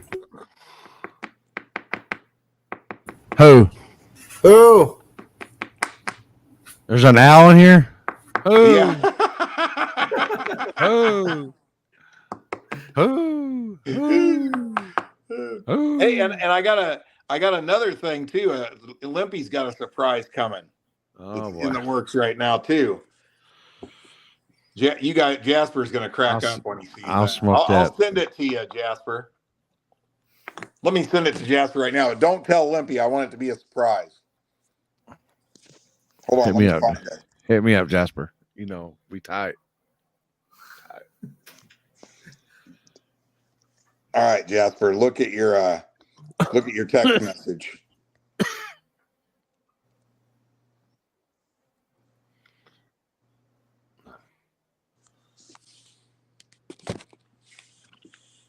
Later, Alex. Germany from Alex. Did you see it, Jasper? Yeah. That's hilarious. Hey, and I don't know if anybody's seen that, probably not, but somebody commented on one of the War in the Woods posts, I think yesterday or the day before, and they're coming all the way from Austria, spectate. So, dude, now, I've seen that. We're gonna get a, I think Julie's working on it already. We're getting a map, a world map, and then we're gonna have it at War in the Woods where you like put the thumbtacks or something on it for every state and every country that people come to. I mean, we've had the UK, Australia, Germany, now Austria, Canada. What? Australia. Are you gonna have it like? Is it like a globe or is it gonna be flat? Like, oh, the Earth's flat. Everybody knows that. Okay, I didn't know if it's gonna be flat or if it's gonna be a globe. I didn't know if a globe would actually be pretty cool. Now that you say that, yeah, I didn't think about that. It would be the funniest thing ever to like do a show to America. Hey, you know that usually I think at the last War in the Woods I did it. I gave $500 to the spectator that traveled the farthest. That's pretty cool. That is sweet. Who won? Do you remember? Well, yeah, I do remember. I think it was somebody from California, but it should have been the dudes from Australia. Yeah. He made an early exit. Yeah. They got Brandon marked. Yeah. Oh boy. Oh boy. Yeah, but marked all right. I will always say this after that. Brandon should have to pay that too. But when that dude went out and met with the cops and they were like, "Tell me who did this to you," he said, "I fell off a golf cart." And they said, "Bullshit. We know there was a fight. Who was involved?" "I fell off a golf cart." There's no way that guy. I was up and seen that guy. This is what he sounded like.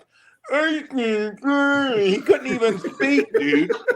It's like he got locked in Jasper's trailer and beer bonged 3 cases of beer or something. The dude couldn't even talk, literally. He might have been at our trailer. I don't even know. I gave There's Mork so a many bunch of people shit. that I come go, "Hey, in tough and out guy, of our trailer." you knocked out a guy that can't even fucking articulate a simple word like hello."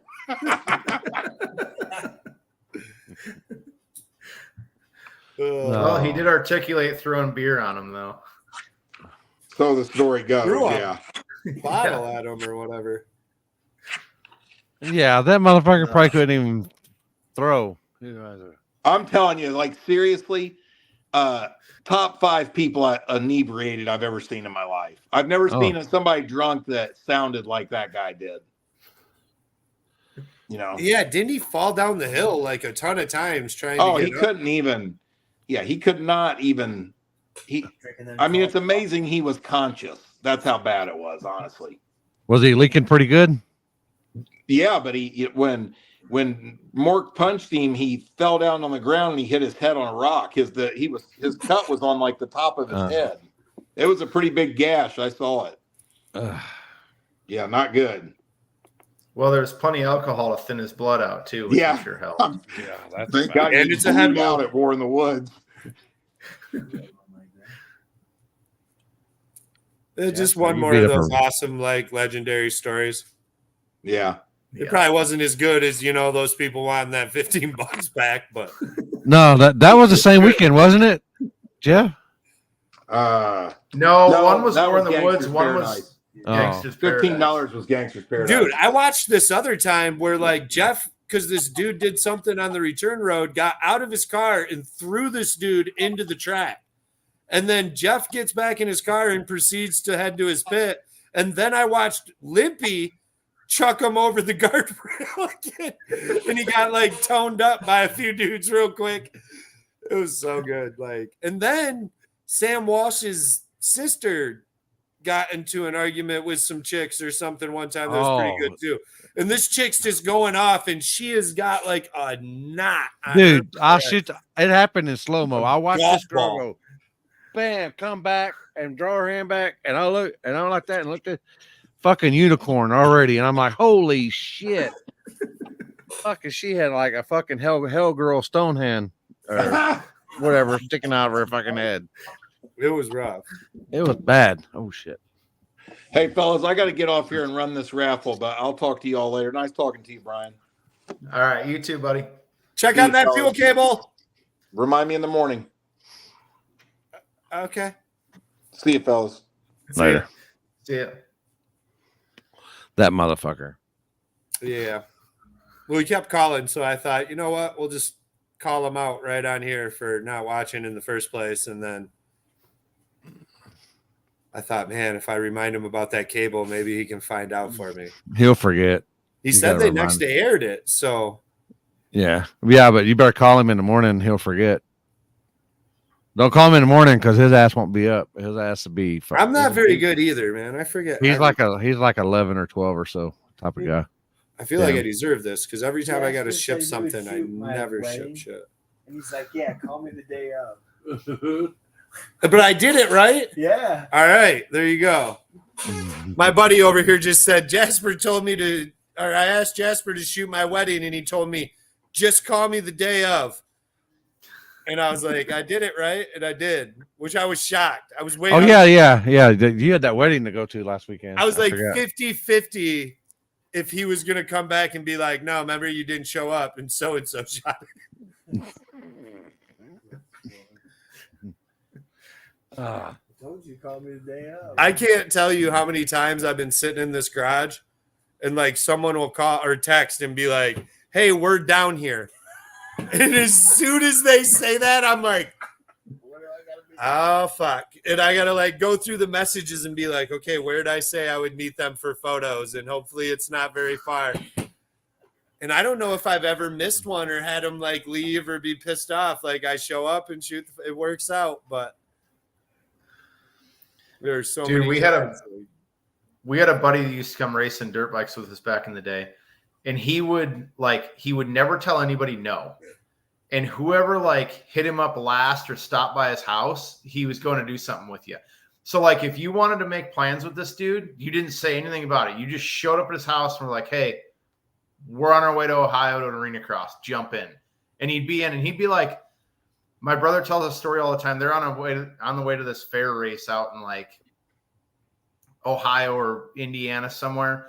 And someone calls and is like, hey, I'm having a bonfire tonight. And this dude's like, yeah, I might stop over. He hangs up the phone and my brother goes, dude, you're on the way to another state. Like you're not going to his bonfire. And he's like, well, you never know. The truck might break down. We might have to go home and I might end up this bonfire.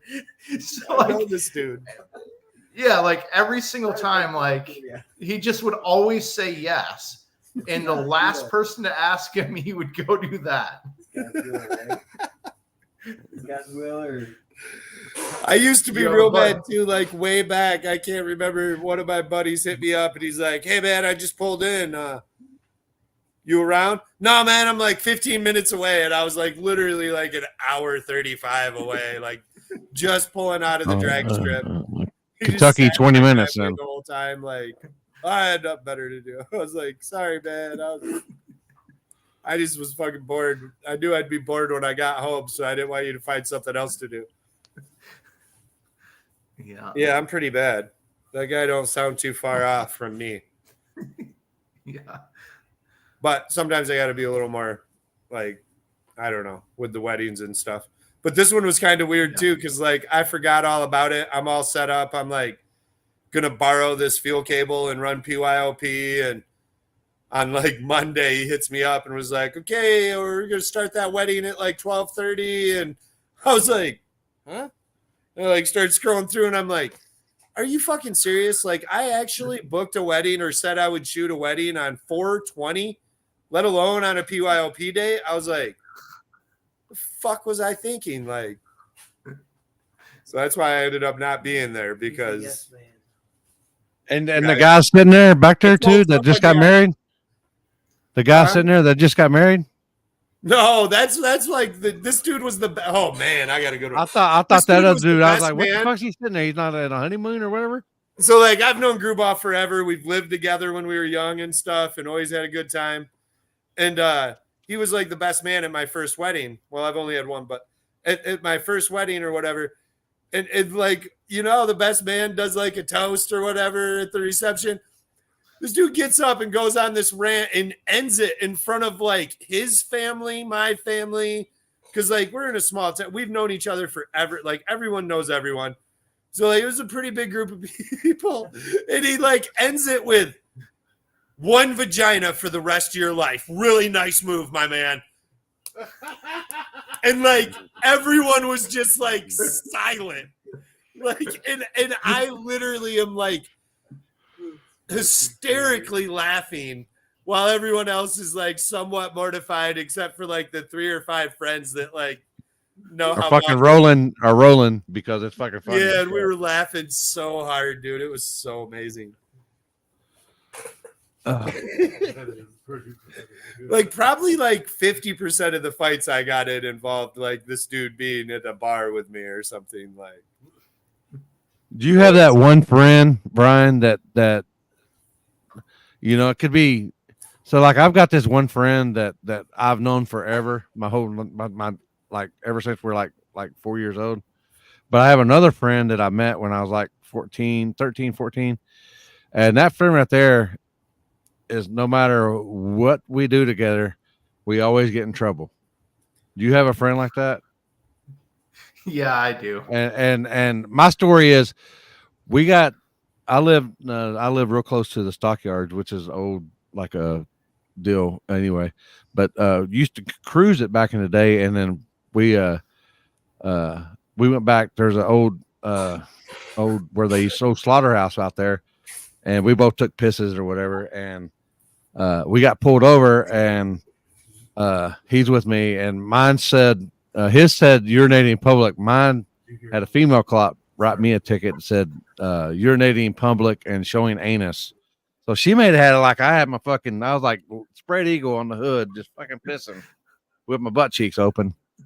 But you know, you got a friend like that no matter, y'all always you've known forever, and you're going to get in trouble. My buddy Tim and I are like that. We've spent a ton of time together, and like we could find the simplest thing and turn it into something that like we didn't always get in trouble, but we could have gotten big trouble for some of it. Like one of my favorite stories for him is like Monroe, Wisconsin, a town by me, used to have like this garbage days once a year where everybody just like you put whatever out on the curb you want and they get rid of it. We used to go up there and just have a blast. Like we found this Barbie car one time and we tied it behind my Saturn with a tow strap. We're like towing him around town in this Barbie car. We used to have like, we did vacuum cleaner races one time where we'd like each pick up a vacuum cleaner and go, you know, like 90 down the road and slam on the brakes and let go of the vacuum cleaners. And we'd bet on whose vacuum cleaner would make it farther. Like having vacuum cleaner races and just all kinds of stupid stuff like that we should have probably gotten a lot of trouble for. And I mean, we got in trouble a few times, but yeah, that's my friend Tim for sure. I mean, we used to do all kinds of. We used to have fucking. We used to live together. We used to have the big, like starter jackets back in the day. Like when you know your football teams, we used to go have fucking BB wars, BB gun fights and stuff like that. And we'd have to wear them things. I'm surprised we're fucking still alive today. You know, it's fucking stupid shit we've done. Yeah. Yeah, you want to get some funny looks from people. Pull a Barbie car through town behind a Saturn with someone riding the Barbie car. Damn, that might be kind of fun though. I'm thinking about it. You know. Yeah. I feel like you're putting a lot of trust in the driver to like not swoop that turn and run you head on into a parked car or something. Yeah, I mean that wouldn't be good, but that's where you got to lean on it too. Like when you take the corner, so you got to lean with it too. So Jasper, I say that you and me drive. We find some Barbie cars, and we have Limpy and Happy in the Barbie cars. Race with them. Oh, these motherfucker Barbie cars better be legit now. I'm just saying. Like we need to modify that thing so it'll hold some fucking weight. You know, and I'm gonna have to get you know them, you know where they put the holsters for the guns. Yeah, that's where my balls are gonna have to fucking ride. Because I'm down like a flat tire. Let's do this. Yes. I say we do it. Happy and I, we do it naked. Whoa.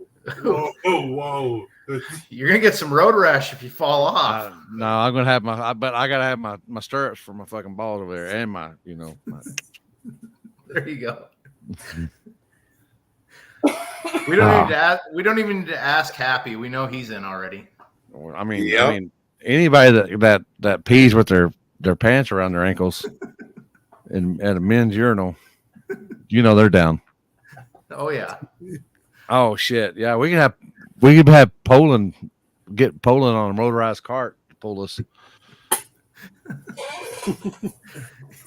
Dude, I sent him a Yeah. just like Jimmy Dale. Let me show you this shit. I wish we would have had camera phones back in the day for some of that stuff. We could have went viral with stupid videos of stuff that we Yeah, for sure. But at the same time, like, I'm real glad they don't have some of those videos to go back on and like. The sad thing is that me and that same buddy that we get in trouble with, existence. we would do the jackass stuff way before jackass was ever invented. We would do that stupid shit. Yep. So, good times though. Oh boy. Oh boy. Have you tried? If you haven't tried any of the new tires? Have you? I have not. I almost ordered a set of the new Hoosiers and tried them for PYOP, but I only got 3 test hits in before PYOP, so I didn't feel like I was going to have time to test them, and I didn't want to show up on something that I had no idea about. There's me waiting. I think I like them. There it is. But Jasper didn't see it. Horrible. Hey, there's me waiting for that race, Jasper. Yeah, ready. I'm ready. Safety always off. Yeah. I went down to McCormick today and got a bunch of tires off Mark Clark for Jeff's car. And Nice. yeah, we were kind of talking about it, and he was kind of letting me know what other people thought or whatever. And sounds like it's real good on a really crappy surface or a chip seal or something that's not that great, and then not as good, like it's something like on a Dagger or whatever. It's just a little too fast for it. Yeah. But I know there were some guys running them having success on well, I didn't want to call you out on that, Chris, but I knew that you were running a set of them and did good on them. So, but yeah, I haven't had a chance to try them. I want to. So, if you haven't tried any of the new ones yet either? No, I have GL5s on the car right now.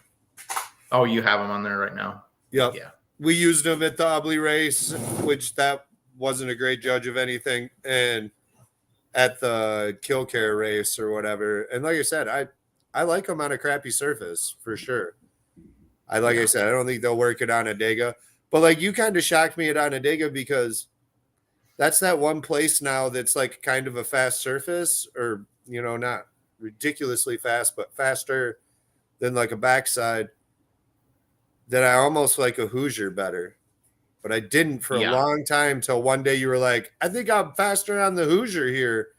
So I ran it at the next event and we won it. So I was kind of like, maybe he's onto something.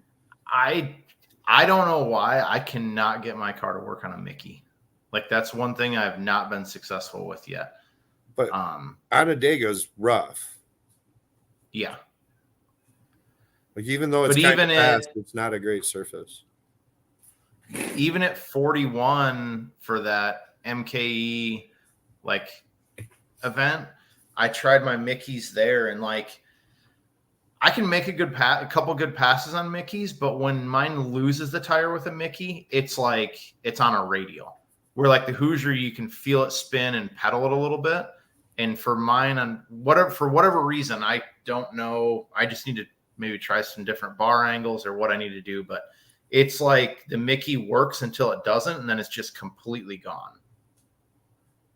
Yes, I kind of have the same experience with that. Like when the Mickey lets go, it just lets go without as much warning as I feel the Hoosier does. Yeah. We're like with I don't Hoosier, know. at least I feel like I can do something with it, like, pedal. You can feel it starting to go and pedal it. But I know people go really fast on the Mickeys, so I need to mess with that some more and figure out how to make that work better. So, Like I like Mickey's at War in the Woods, Cincy Street Nights, a lot of those. So like, at the Spring War in the Woods, I had Mickey's on, and they seem to work pretty good there. That's the one place that I actually did good on Mickey's. So, that kind of tracks, at least with my opinion. Yeah. We have Mickey's for Wagler this weekend. I was hoping I didn't have to ever buy anymore and was just going to run Hoosiers because we were backside racing, but here we are. Yep. Seems like it's how it goes. You make a plan and then something cool comes up and you're like, I'm going to go do that anyways. So. Yep. And then here we are. Switch it all over. We dropped the front back down today and changed all sorts of shit. I'm usually one to decide Friday morning, though, that I'm doing that. And then, like, try to figure it out in a big hurry. Yeah. I'll be looking at the weather and there's something, like I was going to go to a certain race and it'll get rained out. And I'll decide, like, last minute that I'm going somewhere and show up and then swap everything over there. I'm like, why do I do this to myself? But yeah. Guys, keeps it fun. I know you'll do some of that same stuff, Jasper. I've seen you pull in before and you're like, I didn't even plan on coming here, but here I am. Oh, yeah. I just like to have fun. So, like, sometimes I go wherever I think the most fun is, whether I think my odds are better or not. Like, yeah. Well, Amber can't stand how spontaneous I am. Like, I fly out this week, and she asked me earlier today, she's like, what time's your flight on Thursday? And I said, I have no idea. Haven't even looked. Doesn't matter. She's like, I don't know how you live your life that way. Just like you sit there on blast. So you're like, I'll figure it out. When do you leave? Thursday, you said? Yeah. Yeah, so, I mean, look at it Wednesday. Well, yeah, Wednesday I'll look at it and go, what time do I got to be up Thursday morning? So I'm the same way. You guys want to hear a gnarly story about a car? So I bought a 2012 A3 TDI to drive back and forth to the airport. And I found one that had 114,000 miles on it, had the timing belt done on it. I'm like, cool, this should be a reliable car. So I'm cruising the airport. I didn't even put 3,000 miles on this thing. Cruising the airport, the alternator seizes up on it, breaks the serpentine belt. The serpentine belt wraps around the balancer, goes into the timing belt, makes it jump time, and smashes all the valves into the pistons. Oh, shit. Because of a bad alternator. I'm like, how does this even happen? That's you want to talk about a fucking domino effect right there. Yeah. Right. I literally called an Uber, left it on the side of the road, and my dad retired this year. So I was like, hey, do you mind coming and picking my car up on the side of 90? So, yeah. Made my flight, though. So that was good. Worked out. Yeah. So, yeah, that one definitely was like less than impressive, but. What are you doing, girl? So. Ping, ping. Well, this looks like a good point to wrap it up. Yeah. Thanks so much for coming on. Those were awesome. Thanks for having me on. Sharing a ton of awesome shit. That was really cool. Yeah, no, I appreciate the opportunity. So I might have appreciate you coming on over a little bit, betting on you here. They're all gonna go look you up now, and no one's gonna want to bet me anymore. But we'll live with that. Maybe then I'll be a first round duck. Yeah. I'll be like your crew member and start betting for the other side and claim I had no idea, man. I swear to God, Brian, but I did make $500. Yeah. Dude, he got in the truck and I was literally, it was like, he told me that he's like, I don't even want to tell you this story because I'm never going to hear the end of it, but this is what happened. Oh, good stuff. But all right, fellas. Well, yeah, thank you very much. I appreciate it. So Hell yeah. Thanks for coming on, man. Have a good night. You too. Later. Later. Oh, there we go. Uh-oh. Man down. You know what time it is? This is Just me and you. Just me and you. Oh, yeah. that is my jam right now. I'm gonna have to put that in the playlist. Oh. So, we have the Purge this weekend. Hopefully. Yeah, And fingers Jasper crossed. As Jasper says, he's dreamt it. And he wasn't on nothing. It was an all natural sleep. I've been wrong before, so don't let that like deter you from coming. But Yeah, he said he's had it was an all natural sleep, so it wasn't enhanced by any. yeah, and I was in like full REM, like when you're Yeah, supposed to be so, able to yeah. like tap into the future. Yeah, so that's what happened, and it wasn't none of this. What none of that funny stuff. No And then shroom. him looking like that. My eyes weren't dilated like that.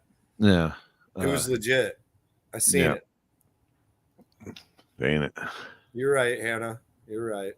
It is all natural. Yeah, because the star of the show is right there. That's the star of the show right there.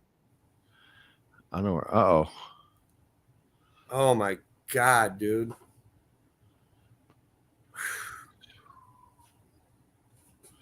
Oh, check this out. I've been taking them gummies that I got from Maddie Fresh, Peepaw Fresh. But they're 300 milligrams, and I've been trying to. I tried the half, I tried the full one, and I tried 1.5 milligram pizza. and then I tried 6. I tried 2 300s, and it kind of helped, but I still woke up like an hour and a half later. So I did that. The next night I had 2 of them, and I went out and smoked So Oh, yeah. So what do you just cut it? I smoked up I did the 600 milligrams plus I smoked a gram cone, and that made me right for about 4 hours. God, dude, that's a lot of edibles. If I even dreamed of taking that much out of maybe Yeah. like I'm trying. I just everybody's like, man, the edibles, if you want a good sleep, good edibles, and I'm like, man, best sleep I ever had was the first time I got high with that pen that Happy had. yeah. But I haven't slept since. But I do sleep better when I have a safety meeting or whatever. But it is what it is. It definitely works. It works just like Milwaukee drills work. Yeah, and Limpy could use some of that stuff too. Limpy wear a Milwaukee shirt and put a Milwaukee deal behind him. Yeah, I mean, could you imagine out there flagging Milwaukee red on? I gotta have Nitrous Express when I'm flagging. Oh, well, they're a really good company too. They are a sponsor for the lights. They're super awesome. Honestly, They sponsor a lot of racers. They sponsor a lot of events. I tried to preach that over and over again. Support the people and the companies that are supporting us, that are making our pots better, that are sponsoring racers, helping the scene out. Yeah, it's facts. Yeah, maybe they got like a whole home battery or something, like a Generac that you run. Hey, I resemble that. That's what I'll be, a 5XL Milwaukee banner. That's what you think I am. Is that, how'd you know? See, they're already knocking it out. So we got the Purge this weekend, and then the following weekend, I'm going all the way across the United States to Vernal, Utah. That'll be a cool one. They claim they got the fire, right? Yeah, they got it's a small tire guaranteed $15,000. Nice. So that weekend, So, and Are you going to try to live that one? I might try to stand stationary live. I don't know. It depends on what cell signal is, because it's we're at Oh, like I think 6,000 feet above sea level out there. Might be good, might be bad. Who knows? Yeah, I don't know. It might be closer to them satellites. That's what I was figuring. Like, Oh, we're just not flying too close to the sun. yeah, yeah. That's gonna be a trip from Wagler all the way to out there. Yeah, that is a drive. Ease and B's going to be up there partying with you? I might drop. Well, it's like 2 hours or so, 2.5 hours from where they're at. Him and Chuck. They better be there then. And well, I might hang out with them for a couple of days before I go out that way. So it's another reminder. Everyone should be listening to the E's and B's podcast every Friday. And yeah, the following weekend there's the butt naked race. I know Joey has a race at I-29 that has an interesting format too, where they pay each round or something. You'd have to look it up for exact details, but I think you get 100 for every round you win, and then so much for winning it. Yeah. And something for making the final or something, but yeah, let's hope it don't rain, because that shirt is definitely, oh my God. Yeah, I can't show any pictures yet, but all I can say is wait until you see the new bipolar shirt. Oh my God. Like, it is. They have them fat boy sizes. Oh yeah, I'll make sure Joe gets you one. Dude, this is, I wait till you see it. It'll drop this week. DRD's finishing it up right now, Dylan Large. Yeah. Which, if you need any t-shirt designs or whatever, that's who like Jeff and me have been using for a while now. Man, he kills it. But this one is just a step above. Just wait till you see it. You're gonna trip out. It's so good. It's so good. Oh man. Oh, there you go. There you go, Chuck. Always comes through. Mm-hmm. And if you want him Limpy merch or that Sticky Icky, you can get that. That's right, man. On tilt, Sticky Icky. And Chuck is another one of those companies you should be supporting, because Chuck does so much for so many racers, like so many across the entire country. Just a great dude. Great guy. Really great guy. That is faux show. Yeah. Yeah. How was the wedding? It was cold. It was cold up here, and it was outside. Oh, it was outdoor wedding? Yeah, it's some really good people, man. Rob Jenkins, way back, 20-some years ago, I was a young dude. He hired me at the truck stop, and I worked on cars and stuff and semis sometimes. And he was the boss. I think I told this story before, like where, he told me to go change the brakes on it, and like kind of taught me how you needed to know the whole system to know how to diagnose something, and not just go off like, well, the last time I fixed a car, this is what it ended up being after I threw 45 different parts at it. Yeah. So it was cool. I've shot his kids' photos and his family photos for like the kid's entire life. So it's kind of cool, to watch a kid shoot a kid when he's a baby, and then now he's grown up and getting married. I don't know. It's kind of neat. It makes you feel old, but yeah, they're a good family. Like the scales that I use, they're like really good roundy round racers, and they make rules for fucking ideas they have, because they're like Brian. Like, and he's insanely intelligent. Like always, mine's always going. Yes, like I don't even know how to say it. Just insanely intelligent. So like, and I know a lot of smart people, but like they're just on that step above like normalness. So it's a lot of fun. I mean, yeah, we'd rather probably be racing, but that's life. You got to do other things sometimes. So at least it was some cool people I know. I don't do very many weddings anymore. Like I said, if it isn't someone in that scenario, where like I've known them for a long time, or they're a really good friend, or it's their kids or something. I don't do them. They're just hard.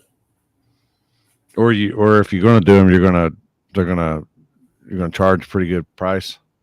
Yeah, essentially right now, everyone that's asked, I've put a price that's so ridiculous that if they say yes, I'll gladly shoot that fucker. But no one says yes, so it's worked out so far. If someone did say yes, I would feel like pressure at that point. Like, oh shit, now I really got to knock these photos out because yeah, it is what it is. it's that bad of a price. Well, all right, Limpy. I'm going to hit the road. You got to thank Milwaukee. I got to thank Milwaukee for keeping my car running and supplying us with some sweet T-shirts and hats and some tools, hopefully, coming this way. Yeah. Sticky Icky on tilt. You get your Limpy. You can get some Limpy swag there, too. So. Yeah, and there's some good-looking shirts in there. Go check it out. But all right, everybody. Later.